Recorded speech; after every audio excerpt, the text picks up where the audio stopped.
lumabas ako sa trabaho ng 3 oras na mas maaga. Nagtatago sa loob ng aparador para takutin ang aking asawa, ngunit hindi ko inasahan na makikita kong kasama niya ang aking hipag na yakapin siya habang papasok sila sa kwarto. Ngumiti ako ng malamig. Kung gusto ninyong maglaro ng dula, hayaan ninyo akong ipakita sa inyo kung paano talagang gumaganap.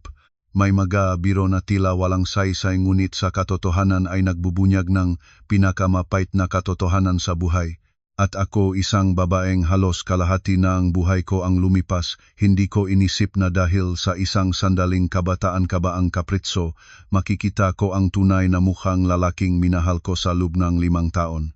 Nang araw na iyon, maaga akong nakalabas ng trabaho ng 3 oras kaysa karaniwan.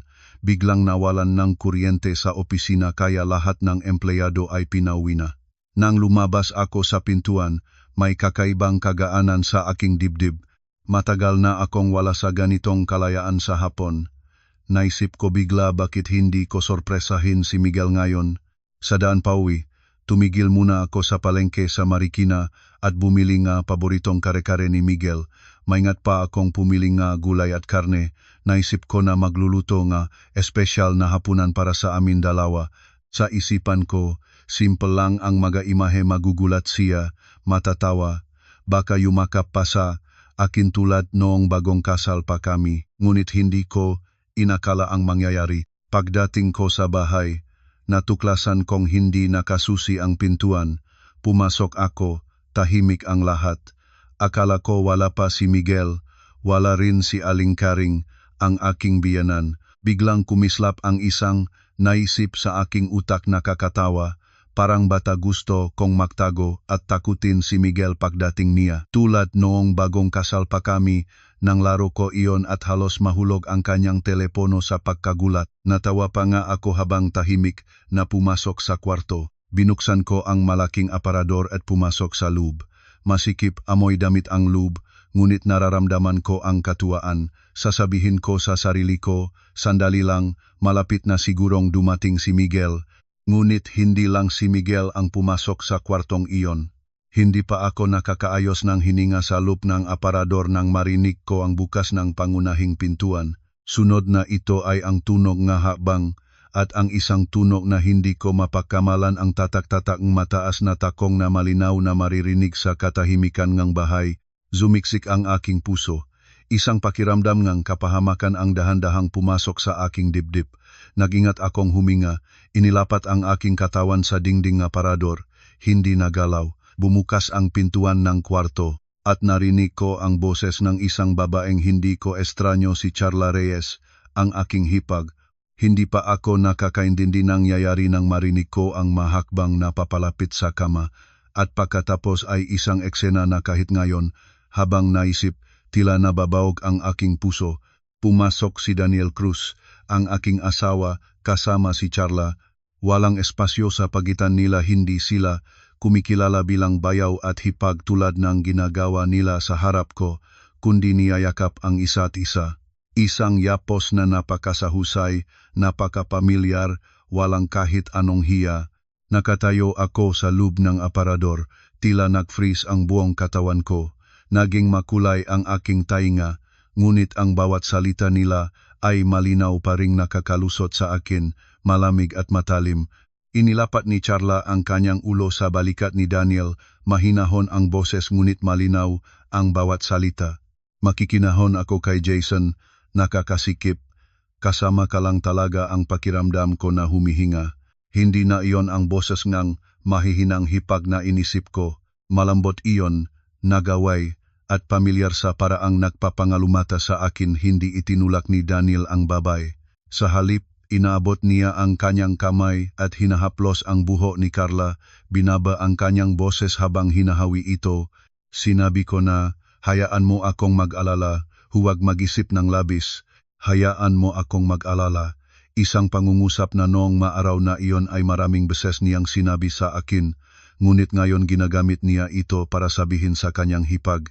Wala na akong naramdaman, wala nang galit, wala nang kirot tulad ng inakala ng matao, kawalan lang, isang kawalan na nagyayelo sa katawan. Nakatayo ako sa aparador, mahigpit na kinukurot ang aking mga palad, ang mga kuko ay kumakagat sa aking balat ngunit hindi ko nararamdaman ang sakit, naramdaman ko lang na lahat ng bagay sa aking buhay, sa pamilyang ito, ay nagwawatak-watak. Patuloy silang nag-usap, maliliit na pangungusap, mahinang tawa bawat isa ay parang makutsilyo na nagtataga ng aking puso. Hindi ako lumabas, hindi ako sumigaw, at kahit kakaiba hindi rin ako umiyak. Sa halip, ngumiti ako. Isang napakamahinang, napakamagaang na ngiti, ngunit napakalamig na maging ako ay naging estranyo sa sarili ko. Sa aking isipan ay isang nag-iisang pag-iisip lamang, kaya pala ganito na ang lahat mula pa noon, kaya pala huli akong nakaalam. At isang iba pang pag-isip ang lumabas hindi na kirot, kundi katinuan ngang isip. Tinanong ko ang aking sarili, kung lalabas ako ngayon, ano ang gagawin ko? Megaway, sumigaw, humihingi ngang paliwanag? Hindi. Ayokong maging gayon na kalungkot-lungkot na babay. Huminga ako ng malalim, sinikap na panatilihing tahimik ang tibok ng aking puso, nanatiling hindi gumagalaw sa dilim ng aparador, tahimik na nakinig sa lahat, iniimbak ang bawat salita, bawat tono, at numiti muli ako. Sa pagkakataong ito, hindi ito isang walang malay na ngiti kundi isang may layuning ngiti. Sige, kung gusto ninyong maglarong dula sa likod ko, hayaan ninyo akong ipakita sa inyo kung ano ang tunay na dula. Hindi ko alam kung gaano katagal akong nakatayo ron, alam ko lang na nang umalis na sila sa kwarto, nang maringig ko ang pagsara ng pintuan, dahan-dahan ko lang binuksan ang aparador, parahong-paroho pa rin ang kwarto nang pumasok ako. Ngunit ang babaeng lumabas sa aparadong iyon ay hindi, na ang babaeng pumasok ilang oras na ang nakalipas. Dahan-dahan kong inayos ang aking buhok, tinanikala ang aking damit, at tumingin sa salamin. Normal ang aking mukha, walang makapagsasabi na may nangyari. Lumabas akong kwarto, bumaba sa kusina, at inilagay ang bag ng mapagkain sa mesa. Lahat ay maayos pa rin, pamilyar pa rin ang bahay, ngunit ang aking puso ay ganap ng nagbago. Hindi na ako nagnanais na magtanong pa, hindi na nagnanais na maniwala pa. Mayroon na lang akong isang bagay na gagawin, hayaan silang magbayad, hindi sa pamamagitan ng luha, kundi sa pamamagitan ng kanilang sariling dula. At ngayon, ako na ang magsusulat ng script. Matagal akong nakatayo sa kusina ng hapon na iyon, ang aking kamay nasa ibabaw pa rin ng bag ng mapakain na hindi pa nabubuksan. Ang kare-kare na binili ko para sa hapunan ay nandun pa rin sa supot na plastik. Lahat ng nakikita ko ay tulad ng dati, ngunit ang aking puso ay hindi na tulad ng dati. At sa sandaling iyon pagiging manhid, ang mga pangyayari ng nakaraang ilang taon ay nagsimulang lumabas isa-isa sa aking isipan. Malinaw ang bawat mukha, bawat salita, bawat pagkakataon na pinahid ko ang aking sarili na baka nag-iisip lang ako ng labis. 5 taon na ang nakalipas mula nang ikasal kay Miguel. Kung ihahambing sa maraming tao, ang aming kasal ay hindi masyadong mayaman, ngunit mula sa labas ay may tatawag na matatag. Nagtatrabaho si Miguel sa negosyo ng mga materyales sa konstruksyon, habang ako ay isang accountant sa isang pribadong kumpanya sa Quezon City. Ang karamihan ng pera sa bahay ay hawak ko mula sa sahod ng dalawa namin hanggang sa malalaki at maliliit na gastusin. Ako ang nagtatala, nakukumpute, nagpaplano. Nung nga araw na iyon, si Miguel ay madalas na nagsasabi sa mga kaibigan na pinahayagan niya ako na hawakan ang pera dahil siya ay gumagastos ng labis. Sa tuwing maririnig ko iyon, nararamdaman ko ang init sa puso ko. Iniisip na tinatiwala ako ng asawa ko kaya ibinibigay niya ang lahat. Ang pamilyang aking asawa ay hindi malaki. Namatay ng maaga ang kanyang tatay, kaya sa bahay ay si Aling Karing ang aking biyanang ang natira. Si Miguel ang panganay. Sunod naman ang kapatid niyang si Jason Cruz. 3 taon ang pagitan nila, ngunit magkaibang-magkaiba ang ugali nila. Kung si Miguel sa labas ay tila mahinahon, matiyagang magsalita at marunong magpigil, si Jason naman ay pabukso, gusto ang lahat ng naisip niya agad, walang planong nakapirma. Nang una akong pumasok sa pamilya, kitang-kita ko na hindi seryoso sa trabaho si Jason. Palipat-lipat siya ngang hanap buhay tulad ng pagpapalit ng damit. Isa mang araw ay nagtitinda. Ilang buwan pagkatapos ay nakikinig ka. Nasa balitang nagpuhunan siya kasama ngang kaibigan para buksan ng coffee shop sa BGC, ngunit bago pa man maging isang taon ay isinara na rin ang kitain. Walang nakakaalam, ngunit ang damit ay laging makinang, ang telepono ay palaging bago. Ang magkaibigan ay madalas na nagtitipon ng kainan tuwing gabi. May mga buwan na halos hindi nagbibigay si Jason ng anuman sa kanyang nanay, ngunit labis na nagpapakita sa mga tao, mahilig sa papuri, mahilig marinig ng mabuti.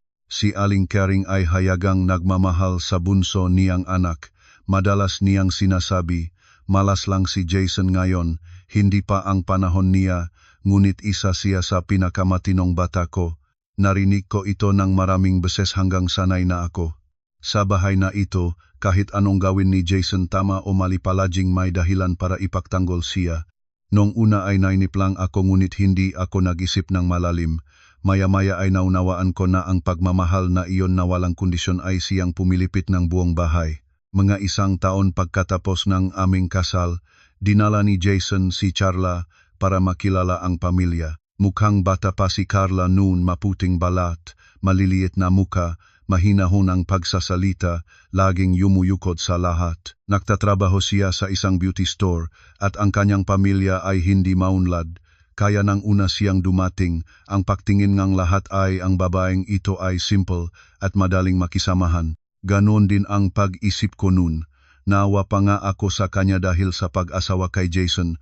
Alam ko na mahirap ang magiging buhay niya. Tama nga ang aking naisip. Ang buhay ni Carla pagkatapos ng kasal ay hindi tahimik tulad ng iniisip ng mga tao. Si Jason ay palaaro bilang haring pag-awe ngunit hindi dahil siya ay nagmamahal ng malalim.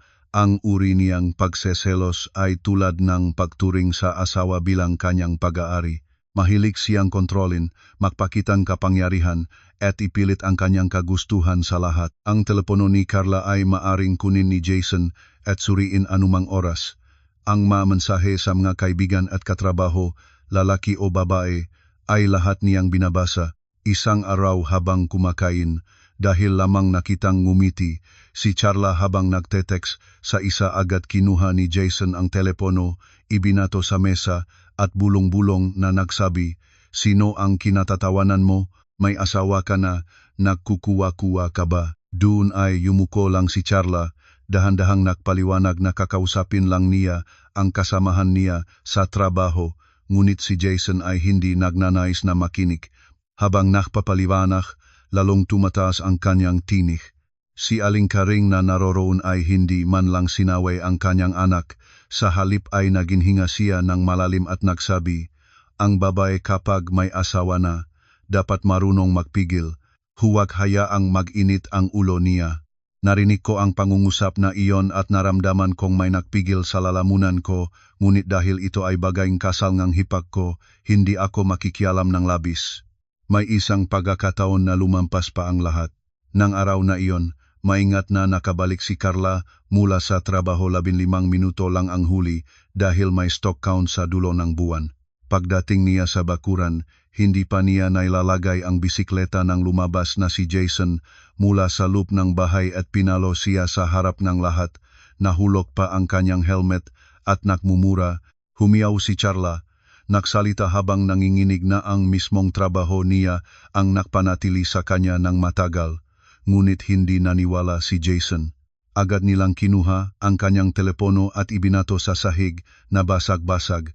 Nakatayo ako sa pintuan ng kusina, nanlalamig, at si Aling Kering ay tumakbo palabas upang hawakan si Jason at sabihin, "Sige na, pumasok na sa bahay." Matatawa ang makapitbahay, walang kahit anong pagsaway sa tama o mali. Mula noon, si Carla ay madalas na pumupunta sa amin para magreklamo. Isang araw, habang nagluluto ako, narinig ko siyang umiyak sa sala at nagsasabi na ang buhay kasama si Jason ay tila laging nakaupo sa apoy, palagi siyang pinagsususpetsa. Si Aling Kering pagkarinig nito ay nagsuwab ng kamay at nagsabi, "Ang mga lalaki ay medyo mabilis magalit ang babae ay dapat marunong magpigil at maging malambot para mapayapa ang bahay, at sa gayon, ang lahat ng hinaing ni Carla ay itinatapon tulad ng pinakakaraniwang bagay sa mundo. Walang tunay na tumayo para sa kanya, walang tunay na pinakpilitang magbago si Jason. Pagkatapos, nagbago ang ugali ni Carla. Hindi na niya hinahanap si Aling Kering ng madalas kundi lumipat siya sa paghanap kay Miguel. Una ay maliit na bagay, madaling mapaglambot ang sinuman. Minsan ay hinihingi niya sa matatanda niyang bayaw na ihatid sa pagbilingang gamit dahil takot siyang mapagalitan ni Jason. Minsan ay tatayo siyang sa labas ng bakod at tatawag kay Miguel, nagsasabing sa buong bahay na ito, siya lang ang nakikinig sa kanya. Isang araw nakita ko siyang nakaupo sa hagdan ng likod ng bahay, pula ang mga mata, at si Miguel naman ay nakatayo sa tabi niya, mahinahon ang boses. Huwag kang mag-alala, pag-usapan natin ito ng maayos kay Jason. Sa totoo lang, sa mga unang pagkakataon na makita ko ito, hindi ako nag-alinlangan, sa halip ay naramdaman ko pa na mabuti ang aking asawa. Naisip ko na sa isang bahay na lahat ay may kinikilingan o nagbubulak-bulagan, si Miguel lang ang nagbibigay ng boses para sa hipag niya at iyon ay tamang gawin. Minsan ay sinabi ko pa sa kanya, huwag kang makisali ng masyado, baka mabayat si Jason. At si Miguel ay nagsabi, ngumiti ng mahinahon. Naawa lang ako sa kanya, sino ba naman ang gustong makisali sa problema ng iba? Tama, naniniwala ako noon. Naniniwala akong ang asawa ko ay isang marunong lang makinig. Naniniwala akong si Carla ay isang mapalad na babaeng naghahanap ng pansamantalang sandigan sa bahay ng kanyang asawa. Naniniwala akong ang magapag-usap nila ay hanggang sa simpatiya lamang, at dahil sa labis na pagiging maasahan, hindi ko nakita ang bagay na unti-unting lumalaki sa harap ko. Ngayon habang inaalala ko, naiintindihan ko na ang ilang panganib ay hindi nagmumula sa kidlat, hindi nagmumula sa isang malakas na banggaan, nagmumula ang mga ito sa tuwing pinahihintulutan ng tao ang sarili na lumampas sa isang maliit na hangganan at pagkatapos ay isa pa, hanggang ang lahat ay lumayo na ng masyadong malayo at walang sinuman ang sapat na katinuan para huminto. At ako noon ay naisip na yaon ay pagmamahal sa kapwa-tao lamang, hindi na alam na pinalaki ko ang isang panganib sa loob ng aking sariling bahay. Pagkaraan ng panahon na si Carla ay madalas na naghahanap kay Miguel para magreklamo, ang lahat sa aming bahay ay nagsimulang magbago sa paraang mahirap ilarawan. Kung titignan mo mula sa labas, maaring makita ngang isang bisita na normal pa ang pamilya. Ngunit ang tumitira roon tulad ko ay nararamdaman ang bawat maliliit na pagbabago. Ang hangganan sa pagitan ng tama at mali ay dahan-dahang binubura. Una ay ang mga mensahe na darating sa gabi. Kumakain kami o natutulog na. Ang telepono ni Miguel ay paulit-ulit na nagliliwanag. Kukuha siya nito, bahagyang nanlalabas ang no at lalakad sa balkonahe o sa bakuran. Sa mga unang pagkakataon, sinabi pa niya sa akin, si Carla, nagtatext na naman, siguro nag-away na naman sila ni Jason. Narinig ko ito at pinalampas ko dahil sa aking isipan ay iniisip ko lang na ang hipag ko ay naghahanap ng kaliwanagan. Isang araw ay hindi sinasadyang nakita ko ang ilang linya ng mensahe na naglabas sa screen ng telepono ni Miguel na nanatili sa mesa. Ilang salita lang ang nakita ko, ngunit sapat na para mabasa ko ang nisuspect ako ulit ni Jason, pagod na ako, at isa pa, hindi ko na alam kung kanino ako makakausap pa, nun ay nawa talaga ako, isang babaeng nag-asawa ng isang mahilig manibuho, buong araw na binibigyan ng pag-aalala, sa bahay ay walang sumasali sa kanya, kung hinanap niya ang bayaw niya para may kuwento lang ang ilang salita para gumaan ang loob, hindi pa iyon masama. Ngunit ang mga mensaheng iyon ay lalong lumaki. Mula sa 2 o 3 araw bawat mensahe ay naging halos bawat gabi. Si Miguel, mula sa kakasagot lang ilang maikling salita, ay nagsimulang tumugon ng mas matagal. Isang araw ay inayos ko ang mesa at 3 beses akong tumawag sa kanya para kumain ngunit nakaupo pa rin siya sa sala, nakatingin sa screen, tuloy-tuloy ang pagtatype. Nang tikman ko siya, sumagot lang siya, kumain ka na, sasagutin ko muna ito. Isang beses ay okay, 2 beses ay pinalampas ko ngunit habang paulit-ulit na mangyayari, nagsimulang maging hindi komportable. Pagkatapos mula sa mensahe, lumipat sila sa pagtawag. Isang gabi ngang halos alas 11, katatapos ko lang makatulog nang marinig ko ang pagyanik ng telepono. Agad umupo si Miguel, tiningnan ang screen at lumabas sa pintuan. Nakahiga ako sa kwarto, narinig ang kanyang boses na ibinaba sa labas ng hagway. Hindi malinaw ang sinasabi niya, ilang salita lang ang nakuha ko tulad ng, "Oh, alam ko na, huwag nang umiyak, kalmahan mo muna ang sarili mo." Nang dumating siya pabalik sa higaan, medyo huli na kaysa karaniwan. Nakaharap ako sa dingding, may isang bagay sa aking dibdib na hindi ko may pangalan. Nagsimula akong mag-obserba ng mas mabuti at habang ginagawa ko iyon, nakita ko na mas maraming oras ang ginugugol ni Miguel para kay Charla kaysa sa anong nararapat para sa bayaw. Isang linggo, niluto ko ang tanghalian. Paulit-ulit akong tumawag sa kanya at hindi ko siya makita. Nang inilabas ko na ang mapagkain, nalaman ko na nagsasalita pala siya sa labas ng bakot kasama si Carla. Matagal silang nag-usap na pakaraming oras kaya kinailangang 2 beses kong painitain ang sopas. Nang tanungin ko, sagot lang niya, nag-away na naman sila ni Jason, nakinig lang ako. Pagkatapos ay nagpakita, pasiyang ugali na tila malungkot. Ang tinanong ko, ang pinakamasakit ay isang hapon nang bumalik si Jason mula sa pag-inom noong tanghali.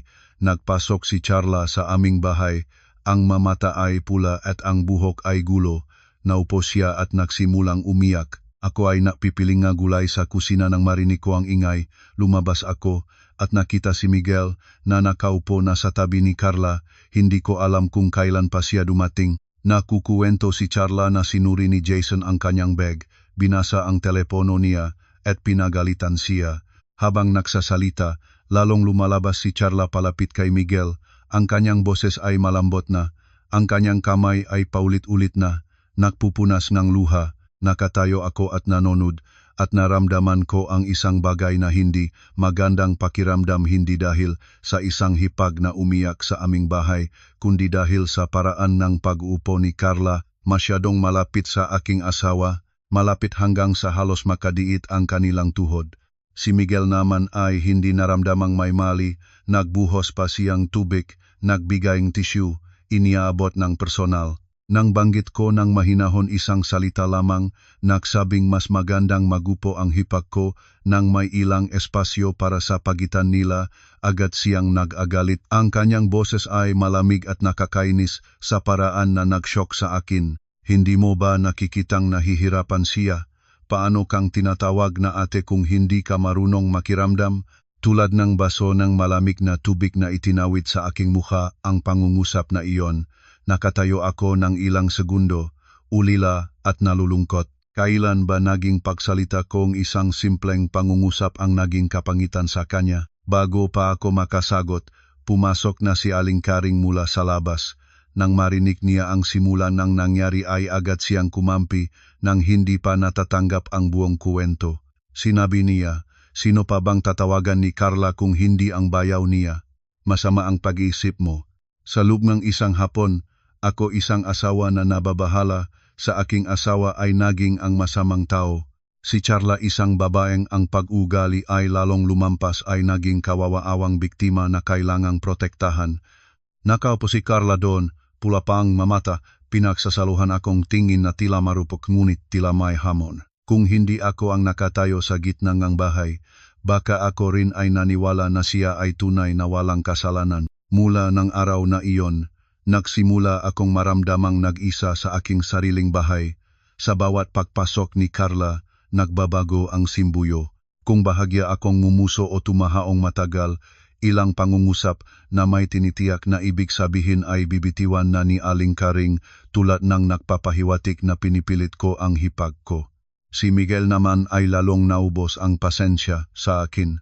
Isang beses na lang ay tinanong ko siya kung bakit lagi siyang tinatawag ni Carla, agad siyang sumagot ng pabigat, huwag mo nang gawing malaki ang maliliit na bagay. Nahihirapan na siya, huwag mo pang dagdagan ang hirap niya. Nasamid ako sa sinabi niya.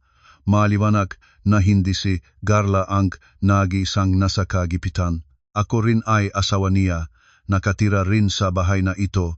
Mayroon ding damdamin, mayroon ding dignidad, ngunit hindi ko naintindihan kung kailan naging walang halaga ang aking pakiramdam. Kung umiyak lang si Charla, kung magreklamo lang si Charla, agad ang lahat ay hihilig sa kanyang panig at ako, sa pagbanggit lang ng isang salita, ay magiging ang makipot at masamang babae. Pagkatapos ay may nangyari na hindi ko na madaling malimutan. Isang umaga, maaga akong alis sa trabaho. Papasok na sana ako sa kusina nang biglang nakita ko si Miguel na nakabaliktad sa akin sa sulok ng bakuran. Si Charla ay nakatayo sa harapan niya, mababa ang kanilang tinik. Bago pa ako makalapit, nakita ko ang kamay ni Carla na inilagay sa kamay ni Miguel, hindi isang hindi sinasadyang haplos, kundi isang malinaw na pahawak. Tumigil ako sa aking kinatatayuan. Naktaon na yon ay lumingon si Miguel at nakita niya ako, nagulat siya, agad binalik ang kanyang kamay. Si Charla ay bitaw din, ngunit doon na siya lumingon pababa na parang walang nangyari. Malakas ang tibok ng aking puso. Lumapit ako, tumingin sa kanilang dalawa, at tahimik na nagtanong, ano ang ginagawa ninyo? Agad sumagot si Miguel, mabilis at maikli. Nagpapayo lang ako sa kanya tungkol sa asuntos nila. At ngumiti si Carla ng mahinahon, isang ngiti na tila walang saysay ngunit nagpapalamig ng aking dugo.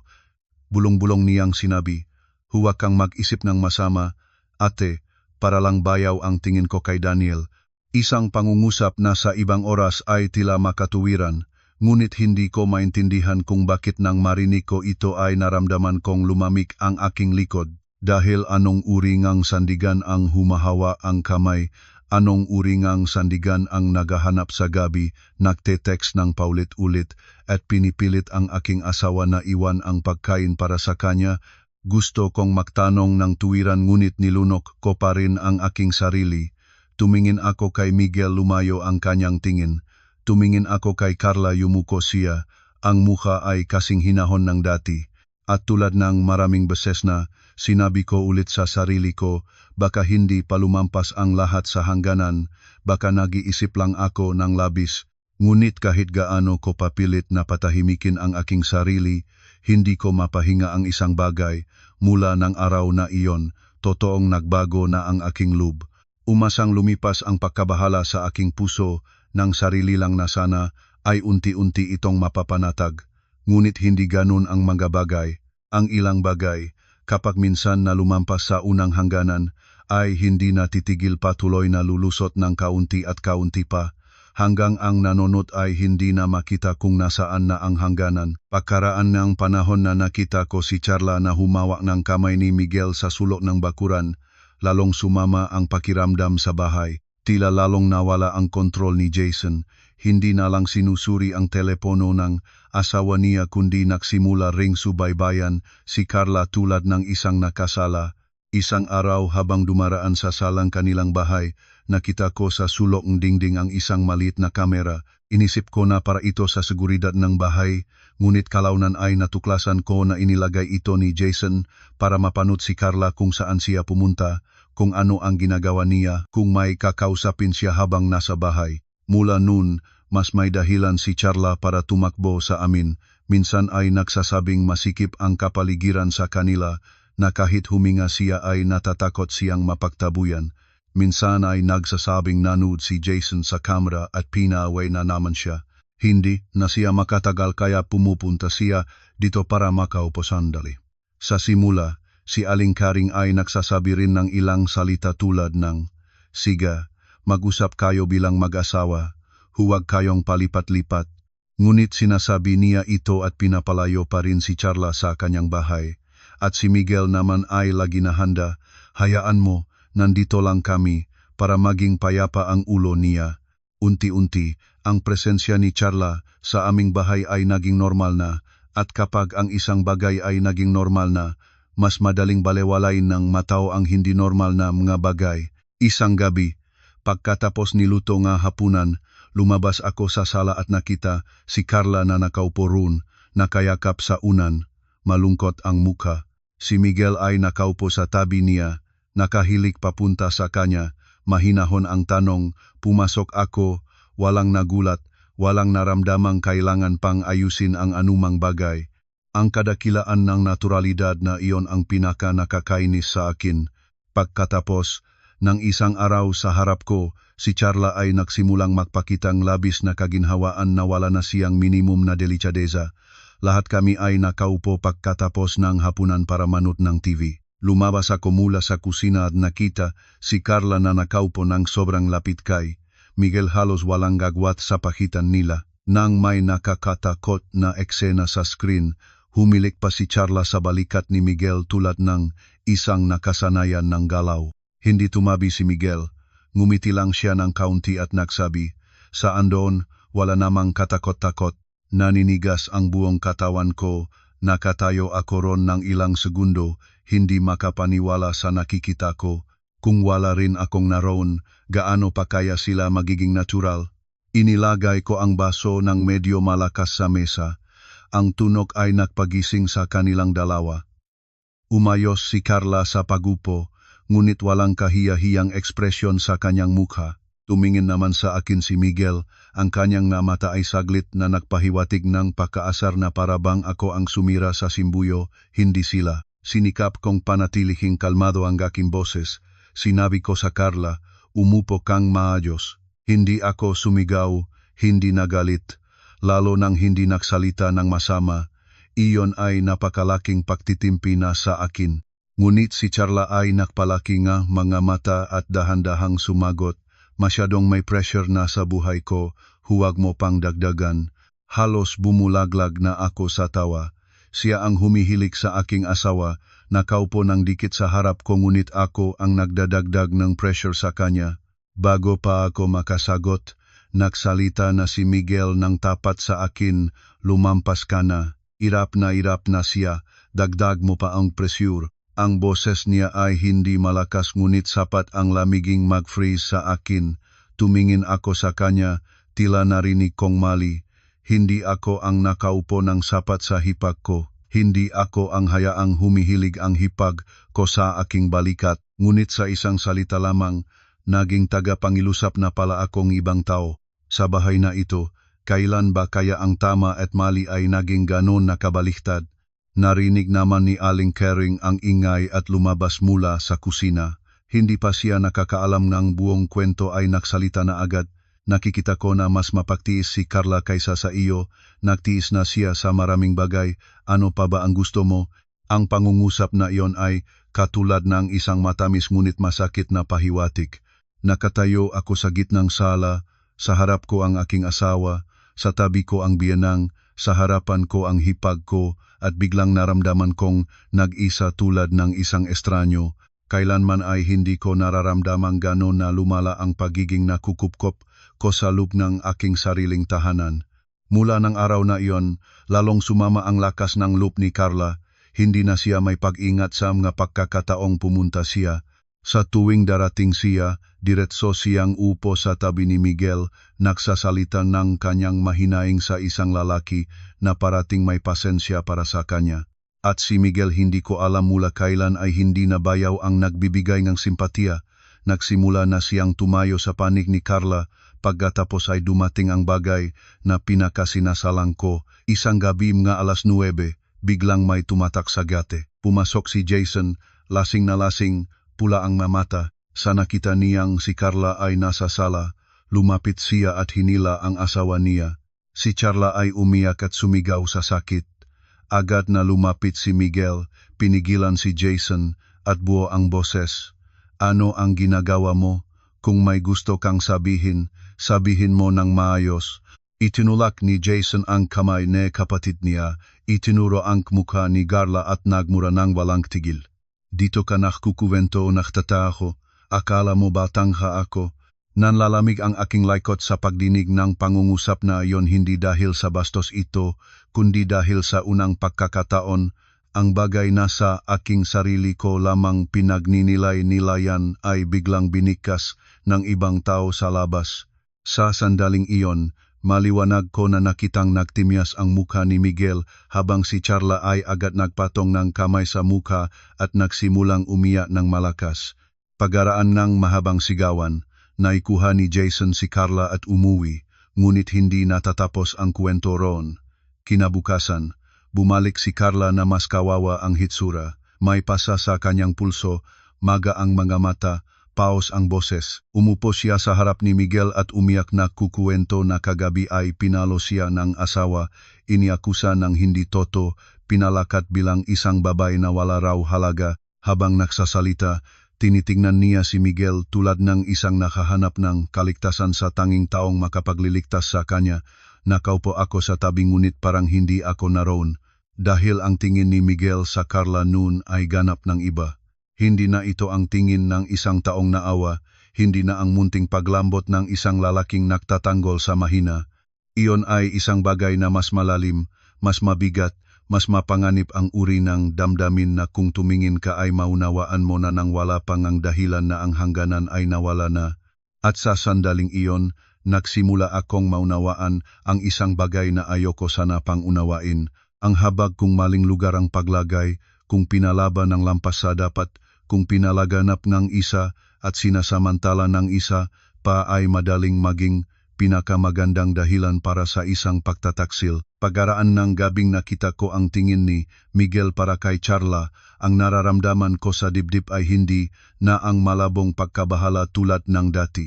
Nagbago ito at naging isang pakiramdam na mabigat tulad ng isang bato sa aking dibdib. Hindi ko sinabi ang anuman, ni hindi ko ginawang malaki ang lahat, ngunit mula ng araw na iyon, lalong pinahalagahan ko ang bawat detalye sa bahay, lalo na ang pera. Ako ay ang taong humahawa sa pangunahing gastusin mula sa kuryente, tubig, hanggang sa pinagsama-samang ipon ng aming mag-asawa. Halos buwan nang itinatala ko ng maayos ang lahat. Ang ilang bagay na noong masaya, kang naktitiwala, ay tinuturing mong pananampalataya lamang. Ngunit nang magsimula ng mag-alinlangan ang puso, ang mismong nga numero na iyon ang unang magsasabing ang katotohanan.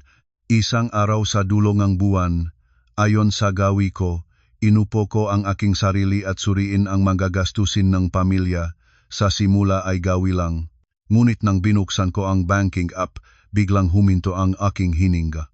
Ang balance ng aming joint savings account ay naging mas mababa kaysa sa naalala ko, hindi counting piso dahil sa maliliit na gastusin, kundi isang malaking halaga, sapat para mapaitaas ang kilay. Inisip ko na baka nakakamali ako, sinubukan ko pang balikan ang bawat transaksyon. Ngunit habang tinitignan ang mga nakaraan, lalong nanlalamig ako, totu may malaking halagang nakuha, 3 araw na ang nakalipas. At ang pangalan ng tatanggap ang nakapunong malinaw, walang mali, Carla Reyes. Matagal akong nakatitingin sa pangalang iyon, kasing tagal ng pagkatuyot ng aking mamata, lumamig ang bawat daliri ko. Kaya pala hindi lang ang maamonsahe, ang maatingin, ang maaulit-ulit na pagupo ng dikit, ang labis na pagtatanggol pati ang pera ay kasama na. At kapag may kasama ng pera, hindi na ito simpleng pagmamahal sa kapwa. Tahimik akong nanatili ng ilang minuto bago tumayo at diretso pumunta sa kwarto. Si Miguel ay katatapos lang umuwi mula sa trabaho, nagtatanggal ng damit. Nang makita niya ang aking mukha na kakaiba, natural lang siyang nagtanong, may nangyari ba? Ang naturalidad na iyon ay pumutol sa akin. Itinayo ko ang aking telepono sa harap niya, itinuro ang transaksyon, at diretso ko siyang tinanong, ano ito? Tumingin si Miguel sa screen. Napansin ko na naktigil ang kanyang mata sa loob ng isang saglit, ngunit pagkaraan ng isang segundo, binalik niya ang kalmado niya at mahinahon niyang sinabi tulad ng pinakaordinaryong bagay, nagpadala akong kaunti kay Carla. Gusto niyang lumabas, umupang ang hiwalay na tirahan para makalayo sandali kay Jason. Nasamid ako. Isang malaking halaga mula sa aming ipon ng mag-asawa at sa bibig niya ay kaunti lang iyon. Sinikap kong pigilin ang panginginig ng aking boses. Nakpadala kang ganon kalaking halaga nang hindi mo man lang inusap sa akin. Nagbago ang mukha ni Miguel. Ang simula pa lang na katahimikan ay nawala, pinalitan ng pamilyar na iritasyon na lagi niyang ipinakikita sa tuwing may gusto akong ipaliwanag na hindi niya gustong ipaliwanag. Hinila niya ng malakas ang drawer, kinuha ang damit, at sabi niya ng maikli, "Anong kailangan pang usapin? Kapatid ko si Charla, nahihirapan siya, tulungan ko siya." Tumingin ako ng tuwid sa mukhang aking asawa sa unang pagkakataon, hindi na umiwas ang aking tingin. Tulong kaunti, o labis na ang tulong at naging gawi na. Parang bumigat ang hangin sa kwarto. Huminto si Miguel, lumingon sa akin, at naging madilim ang kanyang mata, hindi pa ako tumigil. Tinanong ko ang tanong na matagal ko nang pinigilan ang sarili ko. Sabihin mo sa akin ng tuwid, ang tinutulungan mo ba ay kapatid o iba na? Sa sandaling lumabas ang tanong na iyon, ang buong kwarto ay parang sinikipit ng isang kamay. Nag-explode si Miguel. "Anong sabi iyon?" Sumagot ako agad, wala nang pigil. Sinabi ko ang nakita ko. "Mula kailan mo siya tinuring na hipag o may iba na itong kahulugan para sa iyo? Ikaw ang nakakaalam." Sa unang pagkakataon pagkatapos ng matagal, naramdaman ko na hindi nabasa ang aking mamata malamig na langito. Doon mismo ay pumasok si Carla mula sa labas na hallway. Tila narinig niya ang lahat at nakatayo na siya sa pintuan ng matagal. Walang pakalito sa kanyang mukha tulad ng isang taong hindi inaasahan ang kanyang pangalan na babanggitin ng bigla. Sa halip, nakatayo siya ng tuwid, tumingin sa akin ng matagal, at sa tingin na iyon wala ng kahina-hinaan tulad ng dati. May hamon sa loop niyon. Tumakbo na si Aling Karing mula sa labas nang marinig niya ang pag-away. Nang tinanong niya kung ano ang nangyari, agad siyang inabutan ni Miguel bago pa siya masagot. Sabi niya, puno ng pagkaasar. Nag-isip na naman siya nang wala sa lugar. Dahil tinulungan ko si Carla ng kaunting pera, parang akala mo ay may nahuli siya. Nang marinig iyon, hindi na kinailangan ng biyenang pag-aral ng buong kwento, agad na bumaling siya sa akin. "Ano naman ang problema mo ngayon? Hindi ba dapat tulungan ng pamilya ang pamilya?" Bumaling ako sa kanya, puno ng mapait na pakiramdam. Anong uring ang tulong ang nag-aalis ng malaking halagang pera mula sa joint account namin nang hindi man lang sinasabi sa asawa mo na nagtatago rin doon? Ipinagsawalang bahala iyon ni Aling Karing. "Naku, pera ng asawa mo iyan. Gusto niyang tulungan ang kapatid niya. Anong masama?" Tumingin ako sa kanya nang hindi kumikindat. Kaya pala sa kanyang mata, ako ang may sakit habang ang kanyang anak ay lihim na naglipat ng malaking pera para sa hipag niya ay normal na bagay. Kailanman ay hindi ko nararamdamang ganun kayabang ang pagkakabalewala sa aking dignidad tulad ng sandaling iyon. Habang pag-initan ng simbuyo, biglang may tunog ang mabilis na preno sa labas at pagkatapos ay mga hakbang na pasakay sa loop. Pumasok si Jason nang matuwid sa kwarto, pula ang mukha. Ang mamata ay nag-apoy tulad ng isang taong naitulak sa dulo ng dingding. Itinuro niya si Charla at nagsalita ng mahinang boses. "Ano ang ginagawa mo dito? Akala mo ba hindi ko alam? Sa sariling kapatid ko para sa akin, anong halaga ko?" Namatay ang buong kwarto. Hindi ko inasahan si Jason na darating sa tamang oras, lalo ko nang hindi inasahan na ganon niya ito sasabihin ng lantaran. Namutla si Carla sa isang kidlap, ngunit ang bagay na higit na masakit sa akin ay ang reaksyon ni Miguel. Hindi siya tumayo sa panig ng katotohanan, hindi siya natakot o umurong tulad ng isang inosente. Sa halip ay humakbang siya ng mabilis, harang na sa harap ni Carla, at itinulak si Jason ng malakas. "Huwag ka nang lumala. Kung mayroon kang gusto sabihin ng maayos." Nanatili akong nakatayo at tinitingnan ang kamay ng aking asawa na nagsangalang para sa hipag niya, habang ang kanyang sariling kapatid ay itinaboy parang isang abala. Sa eksaktong sandaling iyon, ang lahat ng natitirang ilusyon ko ay nagwawatak. Kung simpatiya lang ang meron sa pagitan nila, hindi sana ganon ang reaksyon ni Miguel.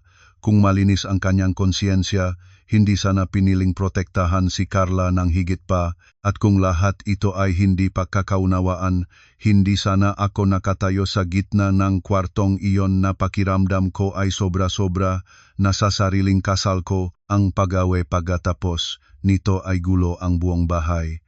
Nagmumura si Jason, sumisigaw si Aling Karing, umiyak si Charla, at galit si Miguel na gusto niyang tapusin ang lahat. Ngunit hindi na ako naksalita pa. Lumayo ako mula sa kwartong iyon, lumakat ng tuwid sa kusina at umupo sa plastik na upuan. Sa labas ay nagulo pa rin ang lahat. Ngunit sa loob ng aking ulo ay ang mga pangyayari ng nakaraang ilang buwan ay nagaayos ng sarili. Akma ng akma, nakakakilig ang pagkakasabay, ang mga hatinggabing mensahe, ang walang kabuluhang pagtatanggol, ang mga mata na umiwas, ang pahawak ng kamay sa sulok ng bakuran, ang lihim na paglipat ng pera, lahat ng ito ay hindi na mga hiwalay na tuldok. Nang gabing iyon, nang tuluyang manahimik ang lahat, naupo ako mag-isa sa dilim.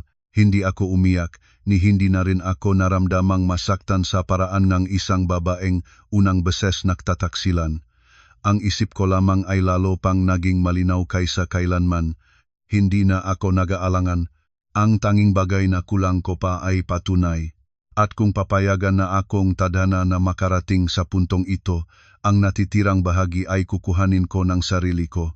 Mula sa sandaling iyon nang nakatago ako sa loob ng aparador ng araw ding iyon, sa pamamagitan ng halos instinktong reaksyon, nagawa ko ang pinakamahalagang bagay. Habang naririnig ko ang pagbukas ng pintuan ng kwarto, habang nakikita si Miguel na yumayakap kay Carla sa harap ko, nanginginig ang aking kamay hanggang sa halos mahulog. Ang telepono ko, ngunit sa gitna ng pagkamangha na iyon, pinindot ko ang record button. Hindi ito dahil makaling ako, kundi dahil sa sandaling iyon, napaklinaw na sa akin, kung lalabas ako agad para mag-away, ang lahat ay magtatapos sa ilang salitang pagtanggi, ilang pekeng luha, at sa huli, maging kasalanan pa rin ang maingay na makikialam. Ngunit kung mananatili sa akin ang eksena na naganap sa harap ng aking mamata, kahit anong sabihin nila pagkatapos, ay hindi na nila ito mabubura. Nanatili ako sa loob ng aparador, pinigil ang aking hininga, at nire-record ang lahat. Si Carla na nakasandal sa balikat ni Miguel, siya na nagpalamas ng buhok nito. Ang dalawa ay nag-usap sa tono na ginagamit lang mga taong malapit sa isa't isa. Hindi mahaba ang video, ngunit sapat na klaro kasing linaw na sa isang pagkakataon ko lang itong tingnan ay nadadama kong nanlalamig ang puso ko. Nang umalis sila mula sa kwarto, lumabas ako, inayos ang aking damit, inilagay ang telepono sa aking bag at bumaba sa kusina tulad ng walang nangyari. Noon ay alam ko na hindi na ako maaring magmadali. Nang gabing iyon, tulad ng karaniwan, nag-ayos ako ng hapunan. Inilatag ko ang mga plato, pinainit ang kare-kare na lumamig na at umupo sa mesa tulad ng isang asawang wala sa anumang kakaibang sitwasyon. Baka ang katahimikan ko pa ang siyang naktaboy kay Miguel. Sa buong pagkain, paminsan-minsan siyang tumingin sa akin, pag-aalam ang mamata, habang ako ay lalong naging mahinahon kaysa karaniwan. Naglagay pa ako ng pagkain sa plato ni Aling Karing, nagtanong sa Carlang ilang pangkaraniwang salita nang pumunta siya gaya ng dati. Ang aking katahimikan ay nagpigil sa kanilang dalawa na hulaan kung ano ang iniisip ko. Nang malapit na naming alisin ang magapinggan, nagsalita si Miguel at nagpakunwaring natural. Maaga ka raw umuwi kanina. Inilapag ko ang aking mangkok, tumingin sa kanya, at sumagot sa isang pangungusap, "O, maaga akong umuwi para may makita akong kakaiba." Pagkatanda ng aking salita, natigil ang kamay ni Miguel sa kalagitnaan. Sandali lang iyon, ngunit malinaw kong nakita. Si Charla na nakaupo sa tabi ay may yumukong ulo, at nang marinig iyon ay pinigilan niya ang upuan ng mahigpit, naging puti na ang mga kasukasuan. Walang nagsalita pa, ngunit ang katahimikan pagkatapos ay nakumpirma sa akin na talagang may kasalanan sila. Sa mga sumunod na araw, nagbago ang aking ugali. Wala na akong pagkagawa ng selos, wala na akong pahiwatig. Hindi ko rin ibinunsot ang tungkol sa perang ipinadala ni Miguel kay Charla, lalo namang hindi ang hapon sa aparador. Pinili ko ang pinakamahirap na gawin para sa isang babaeng pinagtataksilan ang manahimik para maobserbahan, manahimik para makinig, manahimik habang hinihintay silang mas maraming ihayag. Minsan habang nahuhugas ng pinggan, naririnig ko ang mababa nilang tawa ni Miguel at ni Carla sa sala at nang yugyok ang aking puso ngunit pinahirapan kong nilunok iyon. Alam ko na kung mawalan akong kontrol ngayon, ang lahat na hawak ko ay isang video at isang koleksyon ng pagdududa. Kailangan kong higit pa. Nagsimula akong subaybayan ang telepono ni Miguel. Isang gabi, lumabas siya para maligo at samantalahin ko ang pagkakataon para buksan ang telepono. Ngunit ang nakita ko ay lalong nagpalalamig at nagpapalisaw sa akin. Wala halos kahit isang mensahe sa pagitan niya at ni Carla. Ang tawagan ay ganun din malinis, burahin ng lubos na walang ni isang bakas. Ang labis na kalinisan ng iyon mismo ang pinakamalinaw na patunay ang mga taong walang kasalanan ay hindi nagbubura ng ganon. Ibinabalik ko ang telepono sa lugar nito. Malamig ang aking loop tulad ng yelo. Kaya pala ang dalawang ito ay hindi lang nagtataksil, maingat pa ang pagtago. Mula noon, lalo pang ginampanan ko ang aking papel, kusang loob na nakpakitang ganap akong nagtitiwala kay Miguel. Isang araw ay nagsabi pa ako sa harap ni Aling Karing na sa haba ng trabaho ko ngayon, mabuti na may Carla na pumupunta para hindi masyadong malungkot ang bahay. Nang masabi ko iyon, kahit si Carla ay ngumiti nang nagtataka sa akin. Hindi niya maintindihan kung bakit ang isang babaeng noon ay mahirap ang pakikitungo ay biglang nagbago ang tono. Ngunit mabilis siyang naktiwala. Dahil ang klaseng ang tao ni Carla ay laging naniniwala sa mga bagay na pabor sa kanila. Nang makita niyang lumayo ako, akala niya ay natakot ako. Nang makitang manahimik ako, akala niya ay tanga na ako. Sabay-sabay, lihim na nakipag-ugnayan ako sa isang lumang kaibigan na si Ryan de la Cruz. Dati kaming makatrabaho, ngunit lumipat na siya sa IT. Hindi ko ikinuwento sa kanya ang buong pamilya ko. Sinabi ko lang ng maikli na kailangan ko niyang tulungan na mabawi ang madata mula sa isang telepono na binura ang mamensahe at kailangan ko ring malaman kung paano subaybayan ang malalaking transaksyon ng account. Hindi masyadong nagtanong si Ryan, sinabi niya lang na ipadala ko sa kanya ang maari kong makuha at siya na ang bahala sa natitirang bahagi. Mula sa sandaling iyon, naunawaan ko na lumipas na ako sa ibang bahagi ng landas na ito. Hindi na ako ang babaeng nakaupo na yumayakap ng kanyang pagdududa sa dilim.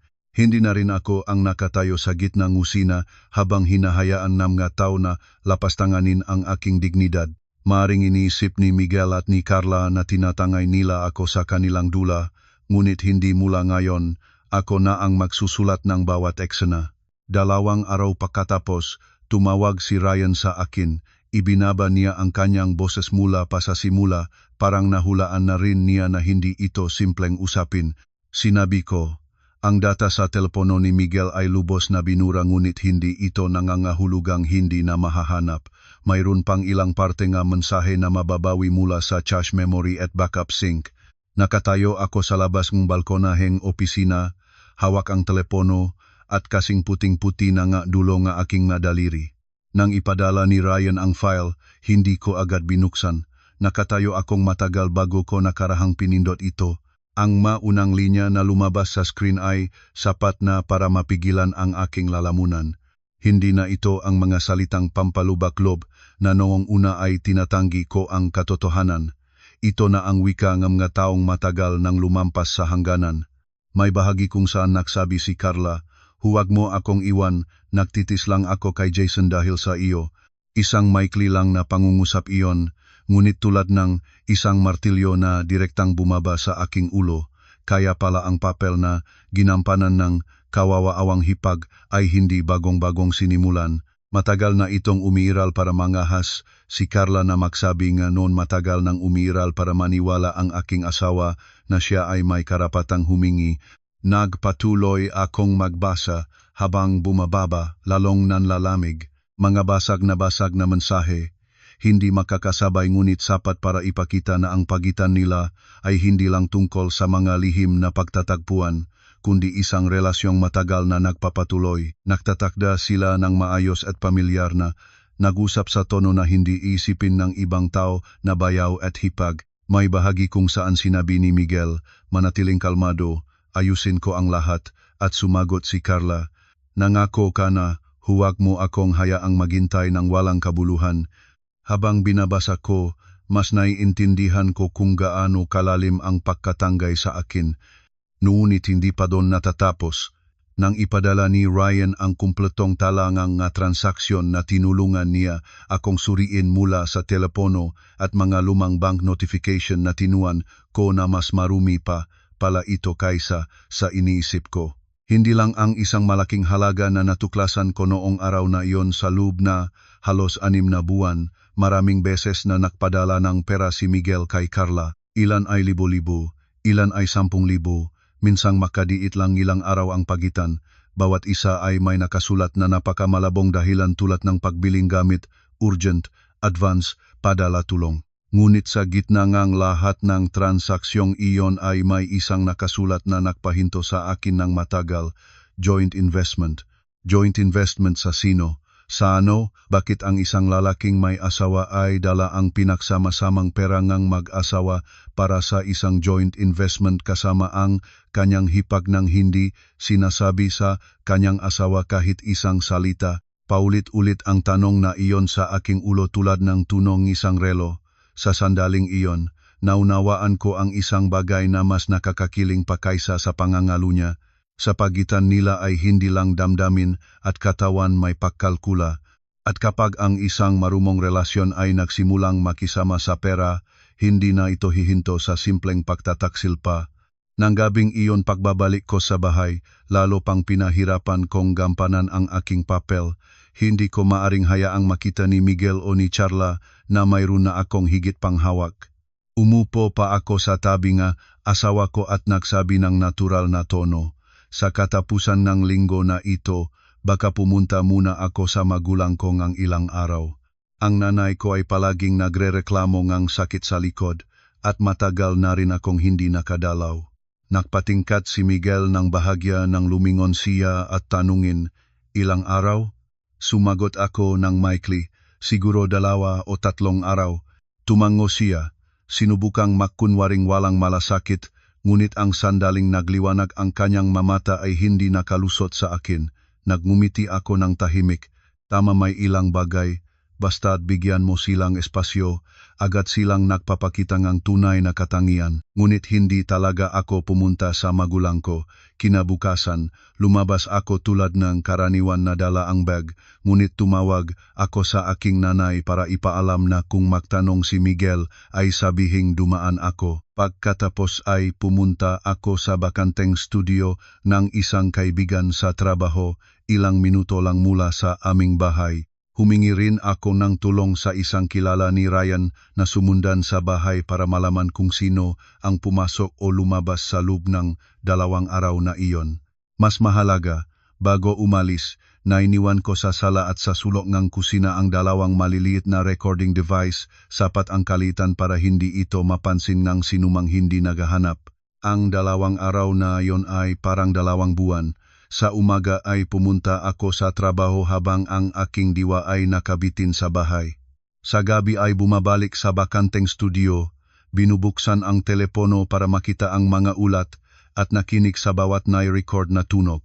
Nang ikalawang gabi, habang nagpapalawig ng isang bahagi na narinig na ingay nga, upuan at mga baso, biglang narinig ko ng malinaw ang boses ni Carla ngunit wala na ang karaniwang umiyak na tono. Diretso niyang tinanong, kailan ka magpapasya para sa kanya? Tumuwit ako ng magulat, hindi makahininga ng malakas.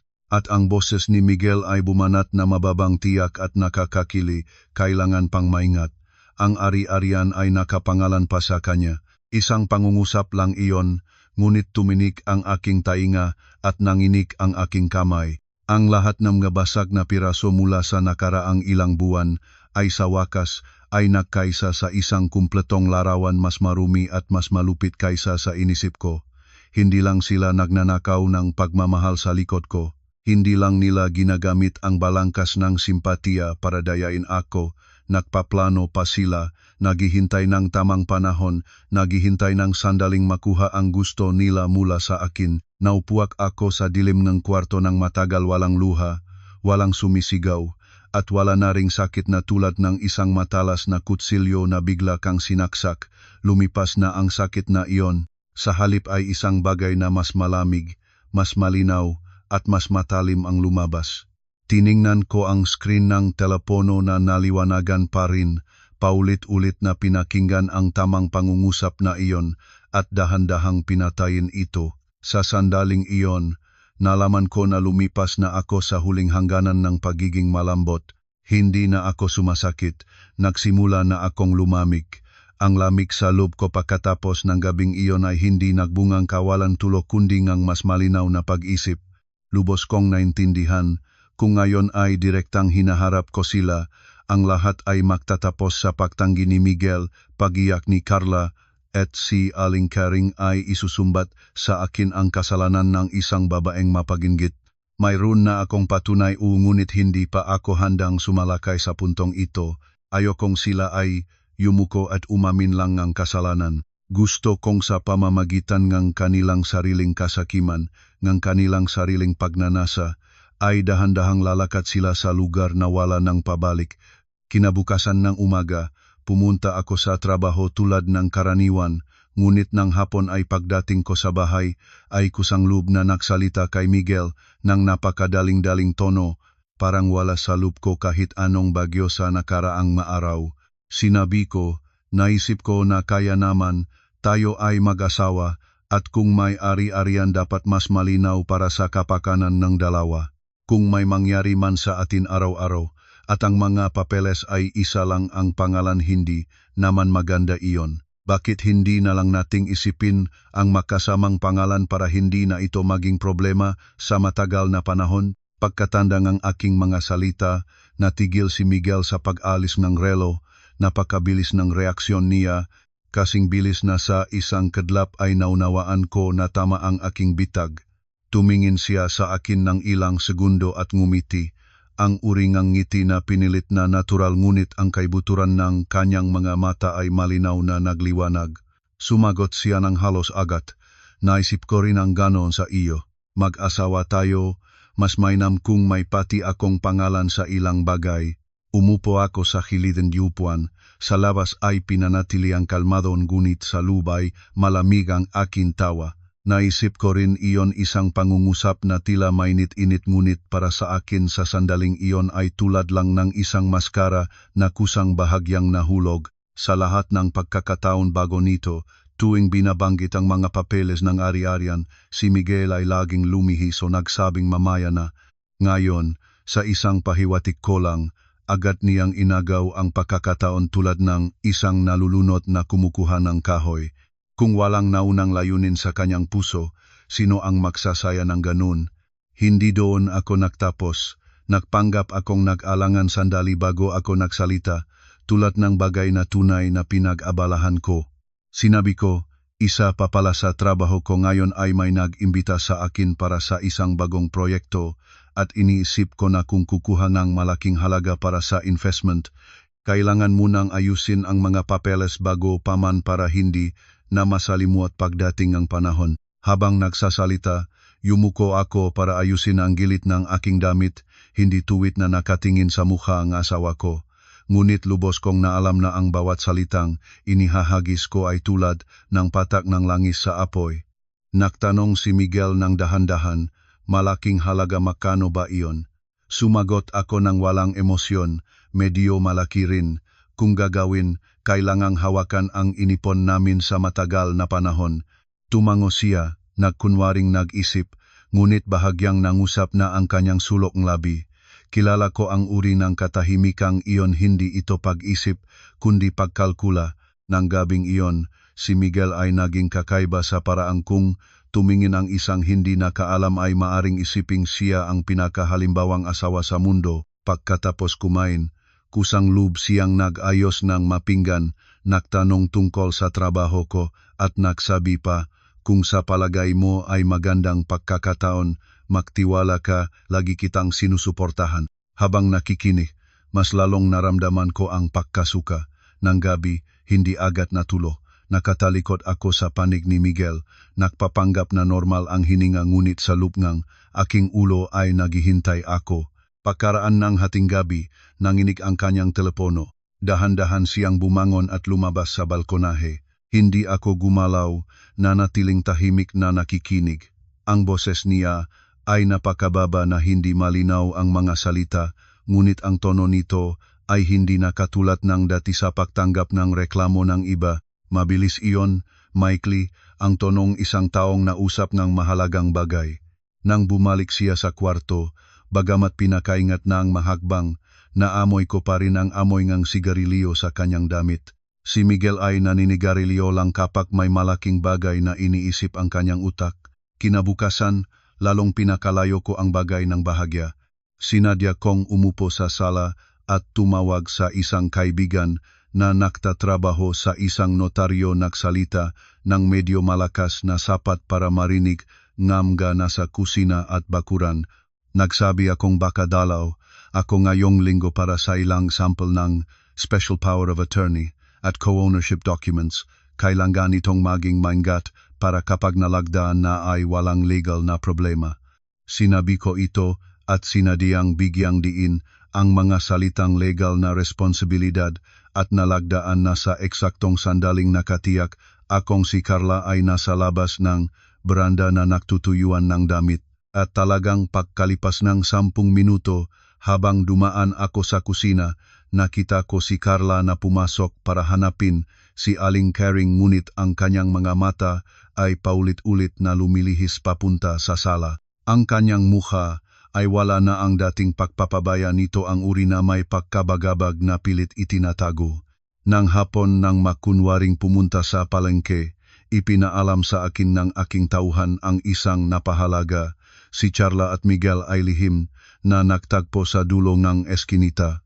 Dalawa lang sila, mabilis ang pag-usap ngunit sapat na para marinig ang isang pangungusap ni Carla. Magmadali na, ang pagkakataong ito ay walang ikalawang beses. Habang maririnig ko ito habang nakaupo sa isang tindahan sa may kalsada, halos ako mabigla sa tawa. Kaya pala, nang maamoy na nila ang pra, napakabilis palang magpakita ng tunay na katangian ng ngataw. Nang gabing iyon, tahimik na inihanda ko ang susunod na hakbang. Sa tulong ng referral ni Ryan, nakipagkita ako sa isang kilala na gumagawa ng legal na dokumento. Walang ilegal ang ginawa ko, humingi lang akong tumulong na gumawa ng isang kontrata ng puhunan at kasunduan sa ari-arian na ganap na wasto sa anyo. Ngunit sa loob nito ay may mga nakakabit na napakahigpit na pantulong na probisyon. Kung ang sinumang pumirma ay may mapanlinlang na kilos na itinago ang personal na benepisyo o gumamit ng pinaksamang ari-arian nang hindi ayon sa layunin, lahat ng karapatang lumabas ay agad magiging walang bisa at maring kinakailangan pang magbayad pinsala. Maingat kong binasa ang bawat linya, bawat salita, at pagkatapos ay ngumiti. Hanggang saan man ang kasakiman nila, hihayaan ko ring ang sarili nilang kasakiman ang magsiksik ng lig nila. 2 araw pagkatapos, kusang loob akong nagsalita sa buong sambahayan na sa katapusan ng linggo ay nais kong makaupo tayong lahat para pag-usapan ang pera sa bahay para maging malinaw at walang pagdududa. Si Aling Kering ay iniiling ang ulo at sinabing dapat talaga at si Miguel naman ay nagpakitang seryoso ngunit ang kanyang mata ay malinaw na nagpapakita ng pagkainip. Si Carla naman, bagamat nakaupo siya sa sulok ng silya na tila hindi siya sangkot sa bawat pagbanggit ng papeles o investment ay tumitigas ang kanyang lik. Paulit-ulit na kumikirap ang kanyang mamata. Nakita ko ang lahat, napansin ko ang lahat, ngunit hindi na ako nagsalita pa, hindi ko pa inihahayag ang aking kamay. Hinihintay ko lang na mabigyan sila ng bawat sinulid ng balag para makita nila ang mapagnanasang benepisyo ng sapat para mag-alala at magsiguro silang sumulong ng mas mabilis. Dahil mula pa sa simula, ang gusto ko ay hindi mahihila sila sa bitak sa pamamagitan ng aking puwersa. Gusto kong sa pamamagitan ng sarili nilang pagnanasa, kusang loob silang maglakad papasok. Mula sa gabing iyon, nagsimulang magdala ang bahay ngang isang kakaibang simbuyo. Si Miguel ay hindi na lang nag-ingat tulad ng dati kundi nagsimulang nagmamadali. Si Carla naman ay inihinto na ang pagpapanggap na maamo. Sa halip nito ay may nakabababang tingin ang kanyang mamata, tila palaging may natatakot na mabuksan. Ang mga recording device ko ay nagdala ng ilang bagong piraso ng usapan. May isang bahagi, ang boses ni Carla ay mababa ngunit mabilis. Paano kung matuklasan niya? Naupo ako sa dilim. Ang earphones ay malalim na isinok sa aking tainga hanggang sa masaktan, ngunit mas malakas pa rin ang tunog ng sarili ko ring tibok. At ang boses ni Miguel ay lumabas na mabababa at tiyak. Hindi matutuklasan, tanga ang babae na iyon. Isang pangungusap lang iyon na kinailangan kong tanggalin ang earphones. Inilapag ko ang telepono sa mesa at nanatiling tahimik ng matagal. Inisip ko na hindi na ako maakit pa sa kanya. Ngunit lumabas pa pala na ang ilang salita ay hindi nagdudulot ng sakit sa pamamagitan ng luha. Ang ibang salita ay tumataga sa dignidad ng tao nang walang abiso. Tanga. Kaya pala sa loob nga lahat ng gataon ng pagsasama, sa matang lalaking nakahiga ng makasama sa akin isa lang akong hangal na babae, madaling akayin, madaling dayain, madaling kunan ng lahat at itakwil. Ang pangungusap na iyon ang nagangganan sa natitirang bahagi ng aking pag-aalangan. Kung noong bago noon ay may maliit pa akong pag-aalangan, dapat bang gawin ito sa araw ng pag-alay pagkatapos ng pangungusap na yun wala na akong anumang nararamdamang panghihinayang. Hindi ako ang sumira sa kanilang pamilya. Sila na ang sumira nito ng matagal ng panahon. Sa parehong panahon, si Jason ay hindi rin nanatiling tahimik. Mula nang pintuan ko ang tamang punto niya, halos araw-araw na niyang sinundan si Carla. Isang hapon, bumalik siya ng huli na tila hindi alam ngang iba ngunit nakita kong nakaharang ang kanyang sasakyan sa likod ng punong saging sa dulong eskinita, nakatutok ang kanyang mamata sa bahay. Si Jason ay hindi na nakpapaputok na malakas at iyon mismo ang nakakapagtakot sa akin. Ang isang lalaking palagi na lang nagmamadali para manuntok at sumigaw ka pa, nagsimula na siyang manahimik at magmasid nangangahulugang lubos na niyang naniniwala na may isang bagay na nakakasuklam na nangyayari. Isang gabi maalas 9, nakaupo si Carla sa sulok ng kusina habang nagte-text. Akala niya ay walang nakakaalam ngunit si Jason na hindi alam kung saan nanggaling ay bumalik ng dahan-dahan at nakatayo na sa likuran nito bago pa siya malaman. Nadinig ko mula sa sala ang magsabing si Jason na umuunggol. Sino ba ang tinutextran mo na lihim-lihim na kanyan? Pagkatapos ay tunongang masigasik na inilipat na upuan at ang tunongang telepono na pinag-aagawan. Hindi na kailangan pang pumasok para malaman ang eskena. Sumigaw si Carla at gumahasa si Jason. Ilang segundo lang, naghalo na ang buong bahay. Pumasok ako sa kusina at nakita ang telepono ni Carla sa kamay ni Jason. Nangusap ang kanyang mukha, kumikilos ang kanyang panga. Lumapit si Carla para bawin ngunit hindi na siya nakaabot. Nag-swipe si Jason ng ilang bagay sa screen at bigla niyang itinaas ang kanyang ulo. Ang kanyang mamata ay puno ng galit at kahihiyan. Wala siyang nakita na sapat na malinaw. Siguro ilang mensahe lang na mabilis na bura o ilang malabong bakas. Ngunit kahit iyon lamang ay sapat na para pumasok ang apoy ng hinala sa kanyang ulo. Ano ito? Bakit ka nagte-text sa kapatid kong gayon ng gabi? Nanginginig si Carla ngunit mabilis niyang nabawi ang dating pamilyar na mukha. Umalon siya sa pag-iyak, nagsigaw na, kung hindi ka nagtitiwala sa akin okay na iyon, huwag na. Hindi na ako makakayang buhay na ganito. Gusto mo bang mamatay na ako? Doon nandiyan ang talento ni Carla. Lagi siyang marunong umiyak sa tamang sandali para maging siya ang biktima. Pagkatapos ng pag-iyak niya ay pumasok si Miguel mula sa labas. Hindi ko alam kung magkano ang narinig niya, ngunit ang paraan ng pagpasok niya sa pagitan ni Jason at Carla ay sapat na kaagapay para malinaw sa lahat kung kanino siya. Hinila niya ang kamay ni Jason galit na nagsalita, tigilan mo na, Kung may gusto kang sabihin, sabihin ng maayos. Matapang mo bang makipagtalo sa babae? Lumingon si Jason sa kanyang kapatid. Ang kanyang nga mata ay parang gustong kainin ang tao. Huwag kang sumagalag para sa kanya. Ikaw ang dapat magpaliwanag. Bigyan naman natin ng diin ang tinanggal ni Jason sa kanyang bibig. Punong-puno ngang matalik na galit.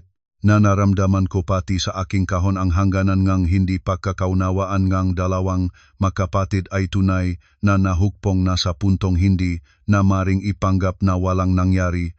Pumasok si Aling Karing para paniwalain ang lahat parehong dating diskarte.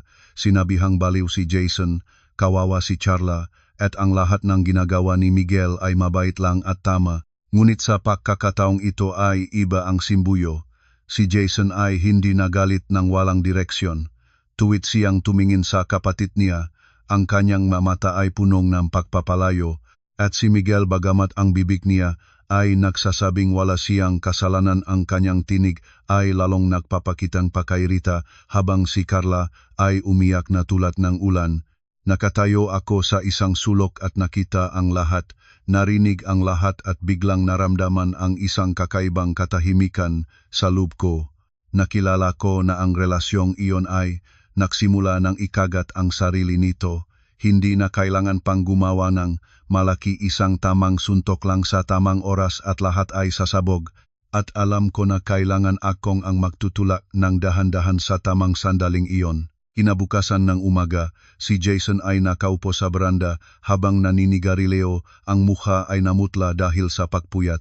Sinadya kong magdala ng baso ng tubig at inilagay sa harap niya. Hindi ko agad binanggit ang nangyari kagabi. Umupo lang ako, huminga ng malalim tulad ng isang pagod na rin, at nagsalita ng wala sa lugar.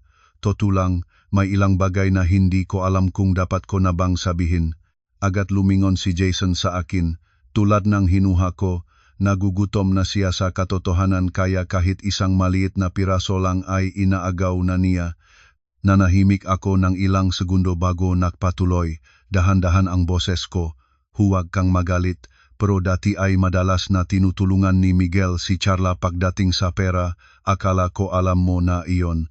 Isang pangungusap lamang iyon. Ganap na nagbago ang mukha ni Jason. Hindi siya nagsalita. Ngunit ang kamay na humahawak ng sigarilyo ay napigilan ng mahigpit hanggang nangaltas ang sigarilyo sa gitna. Ang kanyang mga mata ay lumipat mula sa maputlang galit patungo sa isang bagay na mas madilim, mas matalas. Sa pagkakataong ito, ang direksyon ng kanyang pagdududa ay tunay na nakakabit na sa tamang tao. Tumayo ako at hindi na nakpahayag ng iba. May ilang bagay na hindi kailangan pang sabihin ng labis, ilagay mo lang ang tamang pangungusap para ang nagdududa ay sariling ikonekta ang natitirang bahagi sa pamamagitan ng kanyang sariling alalay at pagmamahal sa sarili. Habang pumasok na ako sa bahay, nadinig ko sa likod ko ang isang plastik na upuan na malakas na itinulak. Hindi ako lumingon. Nangusap lang ang sulok ng aking labi. Dahil sa sandaling iyon, alam ko ng lubos ang isang bagay. Hindi na kailangan pang sirain sila. Sila na ang magwawasak ng isa't isa. Mula sa sandaling ibinaba ko ang pahiwatig kay Jason sa beranda. Lahat ng bagay sa loob ang bahay ay nagsimulang tumakbo ng mas mabilis, tulad ng isang makina na biglang nilakasan ng isang hakbang. Si Miguel ay hindi na lang nag-ingat tulad ng dati, nagsimula na siyang magmadali. Si Carla ay tuluyan nang inihinto ang pagpapanggap na maamo at kawawa. Sa halip ay may napakababang tingin ang kanyang mga mata, tila palaging natatakot na may biglang mabubuksan. Si Jason naman mula sa isang lalaking pabukso at may ngaina ng walang direksyon ay nagbago na ngayon sa mapanganib na katahimikan. Alam ko na ang mga bagay na hawak ko ay halos kumpleto na. Ang video sa kwarto, ang recording ni Miguel at Carla, habang pinag-usapan ang ari-arian, ang mga transaksyon ng perang ipinadala, ang mga bahaging ng mensaheng nabawi, at ang ilang audio file mula sa bahay na nakolekta sa mga nagdaang araw. Umupo ako ng mag-isa sa kwarto, inilapat ang lahat sa harap ko, pakinggan muli ang bawat bahagi, tinatandaan ang bawat bahagi, isinulat sa papel ang bawat petsang kapansin-pansin. Hindi ko pinahintulutan ang aking sariling makagawa ng pagkakamali dahil naintindihan ko ng mabuti na upang malantad Ang isa para sa huling pagkakataon ay hindi maaring umasa sa emosyon lamang. Kailangan ng patunay, kailangan ng pagkakasunod-sunod, kailangan ng isang suntok na magpapahintulot sa kanila na walang daan para tumakas. At itinakda ng tadhana ang pagkakataon para sa akin. 3 araw na lang ay araw ng pag-alay sa lolo ng pamilya ng asawa. Taon-taon sa araw na iyon ay dumadating ang mga kamag-anak, mga tito at tita, mga pinsan, mga kapatid ng lolo nagsasama sa pagdiriwang. Isang pagtitipon kung saan ang kahit isang maliit na bagay ay sapat para lumaganap sa buong pamilya. Pagkatapos ng isang hapon, hindi ko na kailangang pumili ng ibang lugar. Ang pag-aalay ng pamilya Cruz ang magiging pinakaangkop na lugar para ibulad ang bawat maskara na suot nila. Nang gabing iyon sa hapunan, kusang-loob akong nagsalita ng napakadakilang tono na kahit si Aling Karing ay nagulat. Sinabi ko, naisip ko na, kaya saka na, pagkatapos ng pag-aalay na ito baka ilipat ko na ang lahat ng nakasulat sa aking pangalan kay Miguel. Mag-asawa naman tayo, kahit papaano ay wala namang pagkakaiba. Pagkatapos ng aking mga salita, ang chopstick sa kamay ni Miguel ay natigil. Mabilis lang iyon ngunit hindi nakalusot sa akin. Si Aling Karing naman ay tumingin. Ang pagtataka ay sandali lang at agad nagbago sa pagkasaya. Umubo pa siya at nagsabi ng malambot tamis ang tono. Ganyan ang babae na marunong umisip. Ang asawa ang haligi ng tahanan. Sa kanya mas mabuting ibigay kaysa hawak-hawak na lang ng sarili. Yumuko ako sa pakuhang sabaw. Habang sa kabila, si Carla ay tahimik na nakaupo. Sa pagkakataon lang isang tingin, nakita ko ang mapulang kulay ng kanyang leg, paulit-ulit na kumikirap ang mga mata. Hindi siya tuwid na tumingin sa akin, ngunit ang madaliri na humahawa ang kutsara ay puting-puti na ang makasukasuan.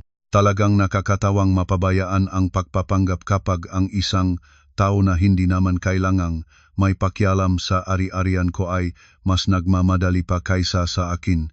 Mula nun, si Miguel at si Carla ay kitang-kita ang kanilang pagkainip, hindi na sila matiyaga pa. Ayon sa aking tauhan sa pagmamatiyag, sa loob lang ng 2 araw, 3 beses silang nagtagpo sa dulo ng eskinita at sa isang coffee shop malapit sa palengke. Hindi na tulad ng dati na pagkikita para magreklamo mabilis na mga pulong na ngayon, magsasalita agad tapos maghihiwalay. At nang gabing iyon, ang nakaimbak na recording device sa sala ay nagdala ng ilang bagong piraso ng usapan.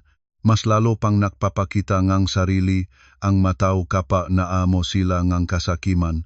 May isang bahagi na ang boses ni Carla ay mababang mabilis. Paano kung matuklasan niya? Naupo ako sa dilim, nakakabit ang earphones ng malalim sa aking tainga hanggang sa masaktan at mas malakas pa rin ang tibok ng sarili ko. At ang boses ni Miguel ay lumabas na mababang tiyak, hindi matutuklasan, tanga ang babae na iyon. Isang pangungusap lang iyon na kinailangan kong tanggalin ang earphones.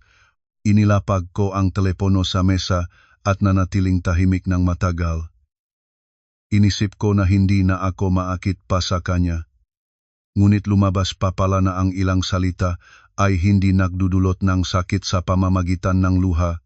Ang ibang salita ay tumataga sa dignidad ng tao ng walang abiso. Tanga, kaya pala sa loob ng lahat ng mga taon ng pagsasama, sa mata ang lalaking nakahiga ng makasama, sa akin isa lang akong hangal na babae, madaling akayin, madaling dayain, madaling kunan ng lahat at itakwil. Ang pangungusap na iyon ang nahangganan sa natitirang bahagi ng aking pag-aalangan, wala na akong anumang nararamdamang panghihinayang. Hindi ako ang sumira sa kanilang pamilya. Sila na ang sumira nito ng matagal na panahon. Nang gabing iyon, bumalik ako sa bahay, tahimik na inihanda ang huling hakbang. Sa tulong ng referral ni Ryan, nakipagkita ako sa isang kilala na gumagawa ng legal na dokumento para sa akin. Walang ilegal ang ginawa ko, humingi lang akong tumulong na gumawa ng isang kontrata ng puhunan at kasunduan sa ari-arian na ganap na wasto ang anyo. Ngunit may mga nakakabit na probisyon na napakahigpit kung ang sinumang pumirma ay may mapanlinlang na kilos na itinago ang personal na benepisyo lahat ng karapatang lumabas ay agad magiging walang bisa at maring kinakailangan pang magbayad pinsala. Maingat kong binasa ang bawat linya, bawat salita, at pagkatapos ay ngumiti. Ang sarili nilang kasakiman ang magsiksik na lig nila, ang umagang nga araw ng pag-aalay, ang bahay ng pamilya Cruz ay maingay na bago pa man sumikat ng buo ang araw. Nga kamag-anak mula sa malapit at malayo ay unti-unting dumating mga tito, tita, pinsan, lahat ay dumating para sa salu-salo. Ang ingay nga pagbati, mga kubyertos, mga tawag para maghatid ng pagkain at magayos ng mesa sa labas ay tila masisigla ang lahat. Ngunit sa loob ng aking puso ay napakahusay ang katahimikan. Maagang gumising, personal na pinili ang isang magandang damit simpleng, pero may kaayusan ginayak ng katamtaman para hindi mapansin ng pagod ang mukha ko. Madalas na iniisip ng matao na ang isang babae na malapit nang gumawa ng malaking bagay ay manginginig. Ngunit ako sa sandaling iyon ay wala ng anumang may pagpapalit para manginig pa. Kusang luba kong lumabas at sumali sa pagayos ng pagkain, nagbuhos ng tubig, nagsalanzan ng mga plato, nagsalita ng mahinahon kaysa karaniwan. Ang katahimikang iyon mismo ang nagpadaloy ng relaksasyon kay Miguel at Carla. Malinaw ko, nakitang paminsan-minsan ay tinitignan ako ni Miguel, sinusubukang basahin kung ano talaga ang iniisip ko ngayon. Ngunit nang makitang hindi ko binanggit ang anuman at maasikaso pa ako sa mga bisita, medyo lumuwag ang kanyang mukha. Si Carla naman mula umaga hanggang sa pag-aalay ay halos hindi direktang tumingin sa akin. Kinakabahan siya na visible sa paraan ng kanyang pagbibigay ng tasang saa na bubuhos ang laman sa pinggan. Si Aling Kering naman ay kabaliktaran ng makitang maayos ako at hindi nag-aakala ng anumang bagay. Pinalakas pa niya ang kanyang kumpiyansa. Nagsalita pa siya ng malakas sa kalagitnaan ng isang grupo ng mga babaeng kamag-anak na sinadyang marinig ko. Ang babae na marunong magpigil at magpanatiling ang tahanan ay mas maganda kaysa sa pag-ingay at pagwasak ng lahat ganon lang matatawang tawanan nga tao. Ilang tao ang umiling at nagpahiwatig ng pagsang-ayon. Ilang isa ay lumingon sa akin at ngumiti na parang pinupuri ako. Dumaan ako na may dalang pitcher ng tubig, narinig ang lahat at natigil sandali bago sumagot ng kalmado. Oh, naniniwala rin akong may ilang bagay na mas mainam kung ginagawa sa harap ng maraming saksi. Sinabi ko iyon at nagpatuloy, hindi lumingon. Ngunit alam ko na ang pangungusap na iyon ay nagpatigil ng kahit 3 tao sa loob ng bakuran. Tumingin si Miguel sa akin at tumandok ng mabilis. Namutla naman si Carla. At si Jason na nakatayo sa dulo ng bakuran ay tahimik na humigop ng kanyang sigarilyo at pinabayaang malaglag ito sa sahig. Ang salo-salo ay nagpatuloy tulad ng dati. Umalingaw-ngaw ang usok ng incense. Ang pagkain ay inilatag sa harap ng larawan ng lolo. Ang panawagan ng tito para sa pagdasal ay marinig sa hangin. Nakatayo ako sa likod ng palad na kasama. Tumingin sa larawan ng lolo ng pamilya habang malamig ang aking puso tulad ng tubig sa malalim na balon. Kung buhay pa ang lolo at nakita ang mga apo niya ngayon, sigurado ring hindi niya akalain na ang isang araw ang pag-alay ay magiging ganito. Ngunit dahil araw ng pag-alay ito at dahil maraming pamilya ang naroon lalong hindi ako maring humihingi ng awa. Nang tapos ng salo-salo, nagsimula ng umayos ang mga tao para sa hapunan. Ingay nga upuan na inilipat, mga bata na tumatakbo, mga matatanda na tumawag sa isa't isa para umupo ang lahat ay bahagyang magulo. At doon mismo ay tumayo ako nang walang pagtatambol, nang hindi kailangan pang magsalita, nang malakas ang simpleng pagtayo ko sa gitna ng bakuran na may hawak na manipis na bundle ng papeles ay sapat para unti-unting manahimik ang mga tinik. Tumingin ako sa paligid. Hinintay hanggang ang huling mamata ay nakatuon na sa akin bago ko itinayo ang aking boses. Nais ko pong makiusap na makapagsalita tungkol sa isang bagay tungkol sa pamilya at ari-arian. Ngayon ay marami ang ating makamag-anak at nais ko kayong lahat na maging saksi. Sa pagkarinig ng dalawang salitang ari-arian, maraming tao ang tumingin pataas. Siguradong iniisip ng lahat na pag-usapan ko ang paglipat ng mapapeles sa pangalan ni Miguel tulad ng aking pahiwatig nung manakaraang araw. Si Aling Kering ay bahagyang umubo, umayos ng upuan. Si Miguel naman ay bahagyang ngumiti, pinagsisikapan ang kalmado ngunit ang matang nagpapahiwatig ng paghihintay. Dahan-dahan kong kinuha ang aking hawak na papeles at sinabing malinaw bawat salita. Inisip ko na maaaring ibigay nga asawa ang pera sa asawa, ngunit bago ko ibigay, kailangan ko munang linawin ang isang bagay kung ang lalaking ito ay karapat-dapat na maging asawa o hindi. Ang buong bakuran ay naging bato. Walang kumikitangan upuan pa, walang nagsasalita na. Narinig ko ang mahinang pagdaong ng isang tasa sa tabi kung saan may nakaupo pang isang grupo. Si Miguel ang unang nakpangatwiran. Nagpigil siyang tawa, ang tinik ay gustong gawing kalokohan ang aking sinabi. Anong problema mo? Araw pag-aalay ngayon, huwag kang gumawang gulo. Tuwid akong tumingin sa kanya, at wala na kahit isang patak ng panginginig sa aking buong katawan. Gumawang gulo, mas magaling kaysa sa inyo. Pagkatapos ng pangungusap ko, binuksan ko ang aking telepono at pinindot ang unang recording. Isang mahinang tunog ang lumabas bago ang boses ni Carla ay binanat sa gitna ng bakuran malinaw at nang walang kahit anong pagbabago, kailan ka magpapasya para sa kanya. At pagkatapos ang boses ni Miguel na mababa at malamig, kailangan pang maingat, ang ari-arian ay nakapangalan pa sa kanya. Isang maikli lang na bahagi iyon ngunit ang ilang tita na pinakamalapit ay sabay na nagbukas ng bibig. May isa na nangusap ng tahimik, Gino, anong nangyari? Nanigas ang mukha ni Aling Kering. Si Miguel naman ay hindi nangumiti, ang kanyang mata ay pinapalawak ng hindi makapaniwala na kinalas ko ang recording ng tuwiran sa harap ng lahat ngayon. Si Carla ang unang tumayo. Biglang tumayo, ang muka ay namutla, ang boses ay nagsimulang mangginig sa takot. Hindi iyan toto, pinutol mo ang recording, binibintangan mo ako. Lumingon ako sa kanya. Nakita ang ginagawang kanyang labi at sumagot agad, matalas tulad ng kutsilyo sa hangin. Binibintangan kita, pero ang iyong boses ay mukhang toto. O gusto mo bang buksan ko rin ang bahagi kung saan ka nasa kwartong kapatid ko kasama siya? Sa pagkarinig ng pangungusap na iyon, tulad ng binalunan ang buong bakuran ng yelo, ilang tao ay lumingon kay Carla. Ang mga mata na mula sa pagtataka ay nagbago na patungo sa pag-ikli. At doon mismo ay isang malakas na tunog ang lumabas. Si Jason ay pinalo ng malakas ang kanyang tasang sa mesa. Umalap ang tubig sa lahat ng panik.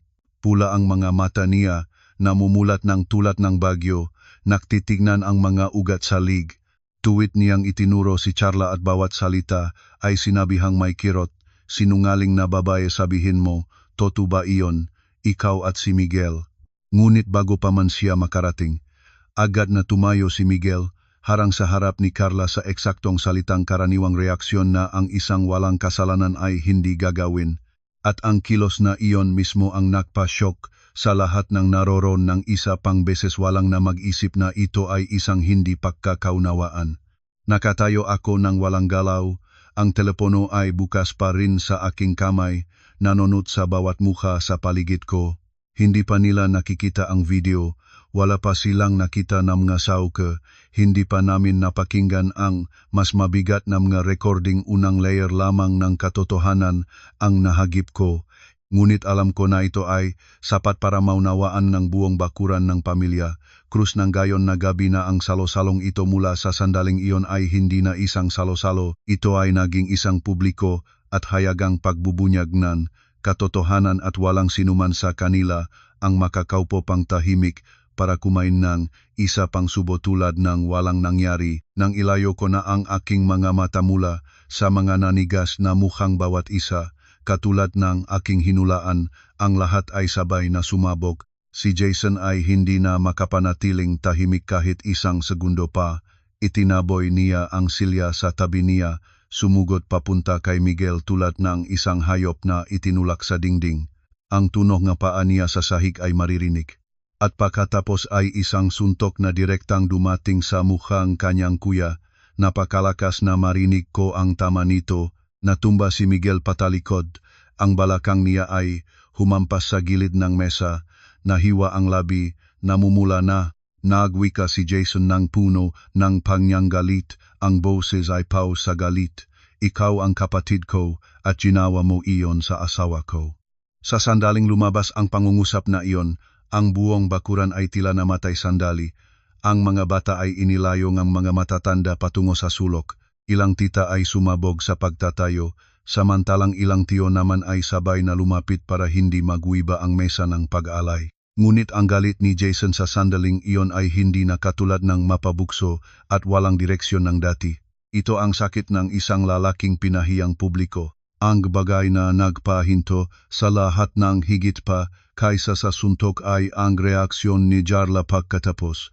Hindi siya lumayo patungo sa asawa niya. Hindi tumakbo para pigilan si Jason tulad ng isang asawang natatakot sa galit, lalo namang hindi umiyak at humingi ng kaawaan tulad ng kanyang pagkakasala. Sa halip ay sumigaw siya at tumakbo papunta kay Miguel para tulungan siya. Sa paraan ng kanyang paggalo sa balikat, sa paraan kanyang pagkapit sa kamay niya at ang pagtatanong ng pabulong kung okay lang siya nilantat ng buong bakuran ang isang bagay na kahit ang pinakamalaking pagtatanggol ay hindi na maring bigyan ng ibang interpretasyon. Isang matandang tita na nakatayo malapit sa larawan ng lolo ay napabikas ng napakahina, Gino, totu pala iyon. Isang salita lang iyon ngunit ang huli ring layer ng maskara ay nalaglak ng mas malaki. Ngunit ang pinakatanging naramdaman ko ay ang ginawa ni Aling Karing. Sa eksena ngang isang panganay na nagtatapon ng dugo sa labi, isang bunso na nagagalit at sigaw, at isang hipag na yumayakap sa kanyang asawa sa gitna ng lahat. Hindi siya sumugod para sampalin si Charla tulad ng inaasahan ng lahat, hindi rin siya lumingon para tanungin ang totu. Ang unang ginawa niya ay tuwid na itinuro ang aking mukha at nagsimulang sumigaw. Nanginginig ang kanyang labi, ang boses ay mataas at nangangagat. Ikaw, sinadya mong gawin ito sa araw ng pag-aalay para pahiyain ang pamilya namin. Narinig ko ito at malamig na ngumiti. Hanggang sa puntong ito ay ang mukha pa rin ang inaalala niya. Tumingin ako sa kanya ng tuwid at sumagot sa isang pangungusap. Pinahiya bang anak ninyo ang pamilya ninyo o kayo ang nakpahiyang sarili ninyo? Sa pagkatanda ng pangungusap na iyon, ang ilang kamag-anak ay lumingon kay Aling Karing at ang mga mata nila ay nagbago na. Nagtatangkang tumayo si Miguel, pinunas ang dugo sa sulok ng kanyang labi, pinabili pang kumilos na siya ang biktima. Hinarap niya ang lahat at itinuro si Charla, makinig kayo sa akin lamang. Siya si Charla ang nagpunta sa akin, siya ang nagumpisa. Naawa lang ako sa kanya dahil pinalo siya ni Jason, kaya nalambot ang loob ko, iyon lang iyon. Sa pagkarinig nito, naunawaan ko na kung papayagan ko siyang magsalita ng higit pa, maaring muli niyang ilipat ang lahat sa babae. Hindi ko pinayagang ipagpatuloy ang palabas ni Miguel. Kinuha ko ang pangalawang telepono na handa ko na, iniharap sa gitna ng mesa at pinindot ang play. Lumiwanag ang screen sa bakuran. Kahit tanghali, ang mga larawan sa kwarto ay sapat na malinaw. Nakita ngang buong pamilya si Miguel na pumasok sa pintuan, si Charla na sumunod, at personal na inabot ni Miguel ang braso niya para hilahin ito ng malapit. Sa eksenang iyon lamang, ilang tao na ang lumayo ng tingin ngunit hayaan ko pang tumakbo ang video. Nakita ng lahat si Miguel na haplos ang buhok ni Carla, yumukot para halikan ang kanyang no. At si Charla naman ay sumandig ng buo sa kanyang dibdib tulad ng isang babaeng sanay ng alagaan. Wala nang maring itanggi, wala ng simpatiya, pagiging maingat, o kaya nang dinaya ang katotohanan ay nakalatag sa screen, hubad at nakakahiya sa harapan ng altar ng maninuno. Namutla si Aling Karing at nakatitingin sa telepono. Ang kanyang nga mata ay walang kulay. Ang malabi niya na palaging matalim at mataas, ang no ay nanginginig ngayon ngunit walang lalabas na salita. Si Jason nang makita iyon ay talagang nawalan ng gana. Nawala siya mula sa kamay ng ilang tiyo at tinangkang lapain ang lig ni Carla. Napakalakas ng hawak ng kanyang magadaliri hanggang nangitim ang muka ni Carla. Maraming lalaki ang sumugot para bitawin ang bawat daliri niya. Pinigilan si Jason ng malakas. At si Carla pagkatapos ng isang ubo ay sinimulan ang kanyang lumang script, umiyak ng malakas habang itinuturo si Miguel at sinasabi, "Hindi ko gustong mangyari ito. Siya ang nag-imbita sa akin. Nangako siya na pakasal niya ako. Nangako siyang bibigyan niya akong sariling lugar. Sinabi niya pa na sinabi pa niya." Naktigil siya sandali at tila nangipit bago niya inilabas ang lahat. Sinabi niyang tanga ang asawa niyang naniniwala sa kanya. Sa pagkatandang pangungusap na iyon, tulad ng isang isa pang granada na itinapon sa gitnang na tao, kahit narinig ko na iyon sa recording, nang marinig ko itong sinabi ng lantaran sa harap ng buong pamilya, masakit pa rin ang bawat bahagi. Hindi dahil sa mahal ko pa ang taong iyon, kundi dahil nun pa pala ay totoo iyon, nasa loob ang maraming taon ngang pagsasama. Sa matangang lalaking nakahinga kasama ko sa isang bubong, isa lang akong mangmang na babae. Sa sandaling iyon, 3 tao, si Miguel, si Carla, at si Aling Karing ay tuluyan ng nalantad. Wala nang maring itanggi, wala nang sulok para magtago, walang sinuman ang may sapat na pagpapahalaga para humarap sa mga kamag-anak. Ngunit hindi pa ako tapos. Pinihilan ko ang aking hawak sa bag. Naramdaman ang huling bundeling makapapeles na nandoon pa rin at itinaas ang aking ulo. Alam ko na mayroon pa akong isang hakbang na sapat para kunin ang huling natitirang lakas nila at gawing wala. Tumingin ako sa 3 tao sa harapan ko, ang dating asawa, ang dating tinatawag sa akin na kapatid, at ang babaeng nakturo sa akin ng tama, at wala na kahit isang alon sa aking puso. Ang pinaka-nakakakiling sa isang babae ay hindi ang oras na umiyak siya, ni ang oras na sumisigaw sa pagkabigo, kundi ang oras na umiyak na siya ng sapat, nasaktan ng sapat, at nagising ng sapat, at hindi na nangangailangan ngang kaawaan ngang sinuman. Dahan-dahan kong kinuha sa bag ang huling bundol nga mga papeles at inilatag ito sa harap ni Miguel sa gitnang mesa. Ang tunong takip ngang papel na dumampi sa mesa ay napakahinahon, ngunit sa bakurang iyon na punong katahimikan, ito ay tulad ng isang patalim na direktang bumaksak sa kahuli-hulihang natitirang dignidad niya. Tuwid akong tumingin kay Miguel, sinasabi ang bawat salita ng malinaw, hindi nanginginig, hindi nagmamadali, at walang pigil pa sa lalamunan. Hindi ako naparito para humihingi ng awa. Naparito ako para ibalik sa iyo ang tunay na mukha mo.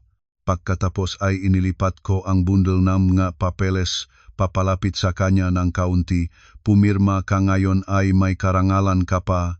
Kung hindi naman, bukas ay isusubmit ko ang lahat ng ebidensya sa pulisya tungkol sa gawa mong pagpapanggap ng dokumento at pagnanakaw ng ari-arian. Sa sandaling iyon, para sa unang pagkakataon, nakita ko sa mukha ni Miguel ang isang totoong emosyon, takot.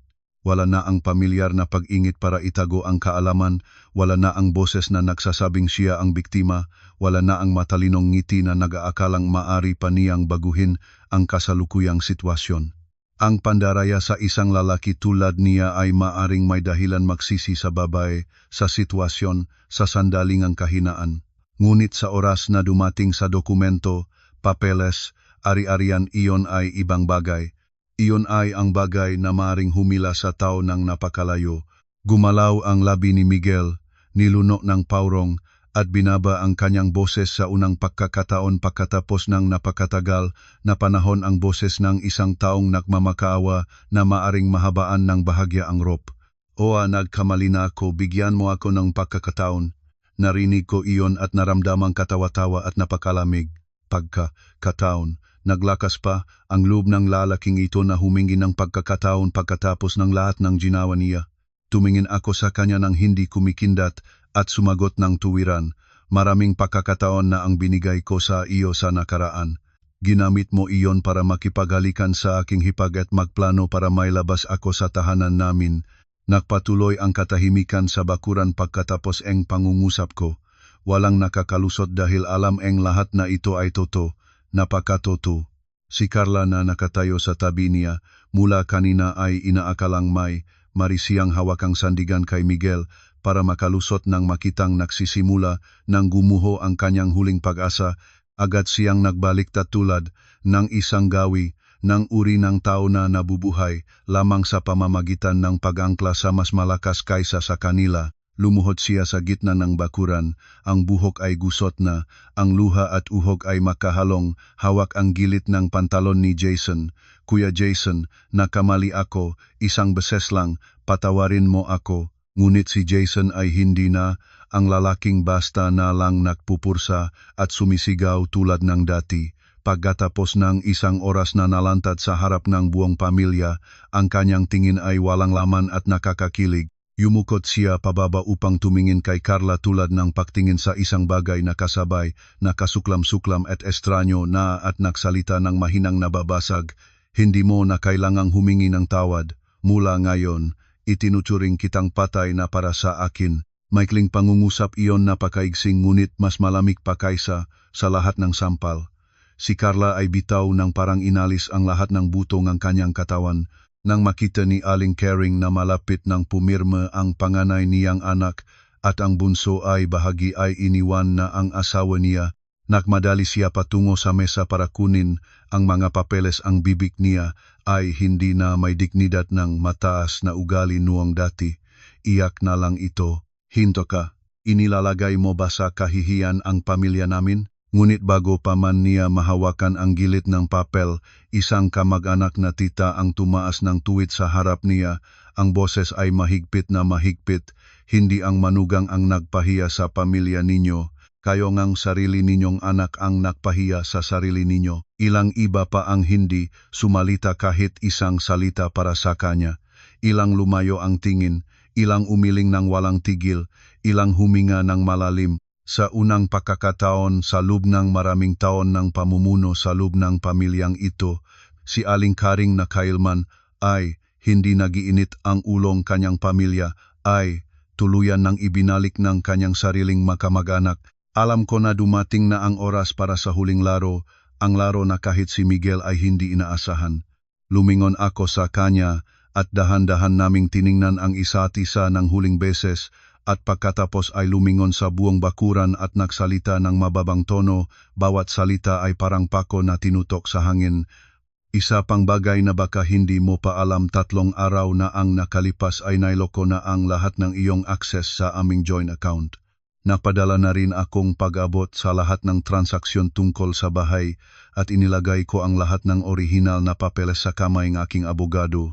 Natigil ako ng isang saglit para hayaang matumo ang bawat salita sa ulo nila bago nagpatuloy.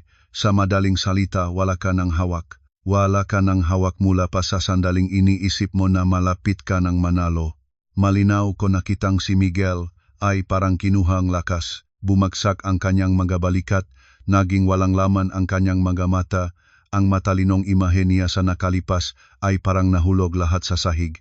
Naintindihan na ang lahat ng sinulit na tahimik niyang hinablon sa loob na maraming buwan, mula sa pera hanggang sa bahay, mula sa asawa hanggang sa hipag, mula sa pangako hanggang sa papeles, lahat ay wasak na. Ang pera ay hindi na maaring kunin pa, ang bahay ay hindi na maaring hawakan pa, ang hipag ay katatapos lang lumuhod sa paanan ng sariling asawa niya, at ang kanyang ina ay katapos lang mapahiya ng kanyang sariling makamag-anak. Inakala niyang siyang nanalo, ngunit natuklasan na siniba ko siya ng higit pa kaysa sa kanyang alam bago pa man niya matanaw ang huling hakbang. Tumingin ako sa kanya ng isa pang beses bago ang lahat at sinabing malinaw sa harap ng lahat, inakala mong tanga ako dahil nanahimik ako. Ngunit ang pinakakawawa na tao ay ang nagtuturing na ang tahimik ng iba ay katumbas ng hindi nila alam.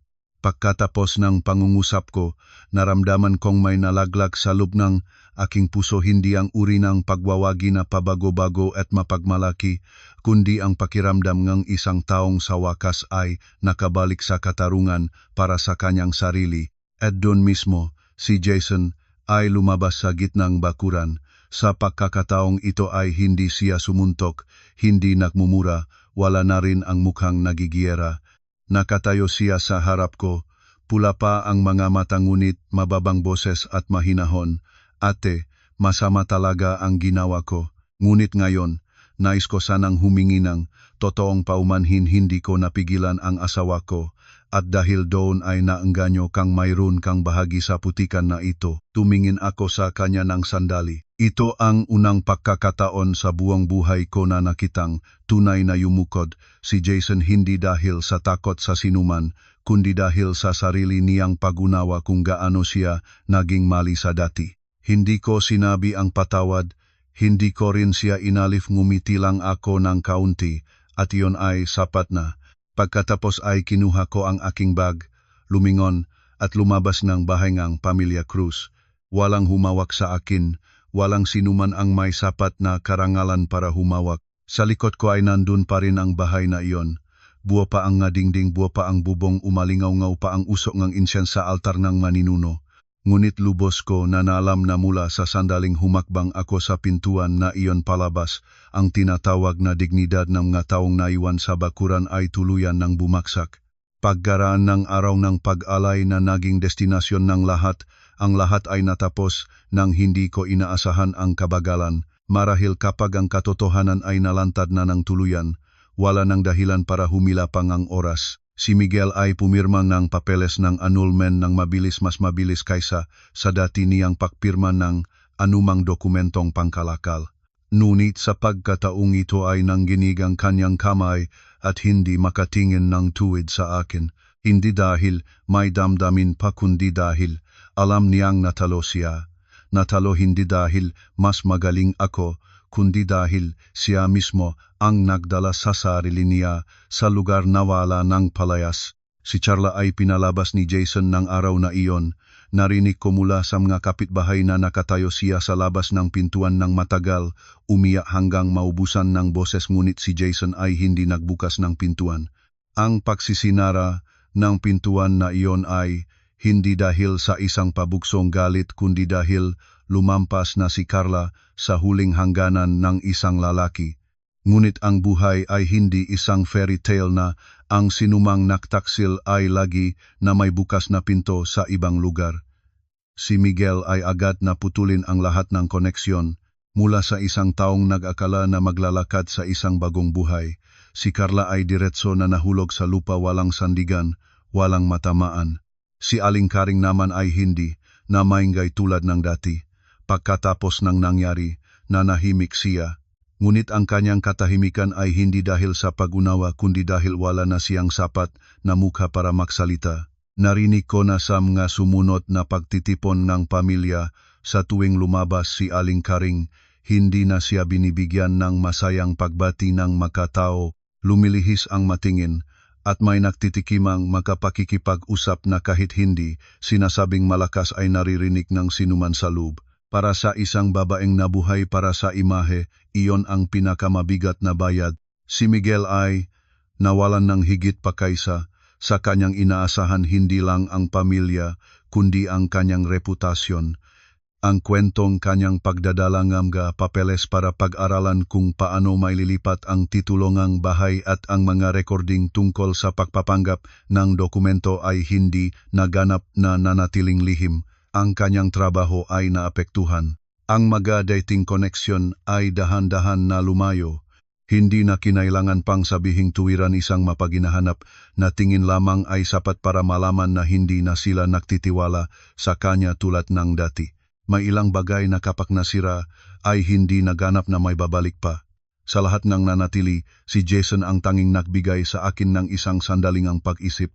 Hindi dahil naawa ako, kundi dahil sa huling tingin namin sa isa at isa ay may nakita akong bagay na iba sa dati. Wala ng galit na walang direksyon, wala na ring ugaling turing sa asawa bilang ari-arian. Mas tahimik siya ngayon, mas pag-ingat sa pagsasalita. Marahil pagkatapos ng lahat, nagsimula na siyang maunawaan na kung hindi niya nilipas ang mga araw ng kapabayaan ng selos na walang saysay, nung pagturing sa asawa bilang bagay, marahil ang lahat ay hindi sana lumayo ng ganon. Ngunit ang pag-unawa ay hindi nangangahulugang ang lahat ay maaring mabalik, hindi bababa sa alam na niya kung saan siya nakamali. Habang nagsasabi sa mga tao, marami ang naktaong ako ay nanalo, ngunit hindi ko iniisip na nanalo akong laban-laban sa sinuman.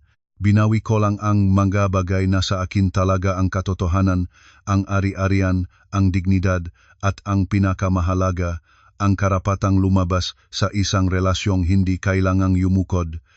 Iyon ay hindi ang maingay na uri nga pagwawagi. Iyon ay isang kapayapaan na nagmumula sa loob kapag alam mo na wala ka ng pagkakautang sa sinuman. Isang pagkakataon, may nagtatanong sa akin, pagkatapos ng lahat, nagagalit ka pa ba? Nanahimik ako sandali bago sumagot ng mahinahon, nagalit noong una. Ngunit pagkatapos ay naunawaan ko ang mga nagtataksil, silang mga sarili ang ginawa nila sa buhay nila ay isang parusa. Sa pagsasabi nito, naramdaman kong gumaan ang aking puso ng malaki. Dahil hanggat nagagalit ka, naipit ka pa sa nakaraan, kapag nabitawan mo na, saka mo tunay na lalabas. Lumipat ako sa ibang lugar, hindi masyadong malayo ngunit sapat para hindi na makita ang mga lumang mukha. Araw-araw ay inayos ko ang aking trabaho, tinimpla ang aking maliit na tahanan, nagsanayang kasanayan sa mga gabing walang hinihintay na may uwi at walang hinihula ang sinasabi na kasinungalingan sa akin. Sa mga unang araw ay may kaunting kapaitan ngunit kalaunan ay natuklasan ko na ang katahimikang iyon ay hindi katakot-takot tulad ng iniisip ko. Sa halip, nagbigay ito sa akin ng pakiramdam na mas tunay ang aking buhay kaysa dati. Isang beses lang humarap sa akin si Miguel, nakatayo siya sa labas ng pintuan ko, ang kanyang hitsura ay hindi na maayos tulad ng dati, ang boses ay paos, wala na akong naiwan. Tumingin ako sa kanya ng sandali at sumagot ng mabagal, hindi. Ang nawala sa iyo ay hindi ko kinuha, sarili mo ang ibinenta mo iyon. Pagkatapos nito ay mahinahon kong isinara ang pintuan hindi para makaganti, kundi para isara ang isang kabanata na hindi na nais kong bumalik pa. Paminsan-minsan, naalala ko pa rin ang mabagay na lumipas, ngunit hindi na may bigat tulad ng dati. Hindi ako nagpapasalamat sa mga kapahamakang pinagdaanan, walang gustong makaranas ng ganun. Ngunit nagpapasalamat ako sa araw na sapat ang aking katinuan para lumabas dito. Dahil mula sa mga bagay na tila guho na, nabawi ko ang aking sarili.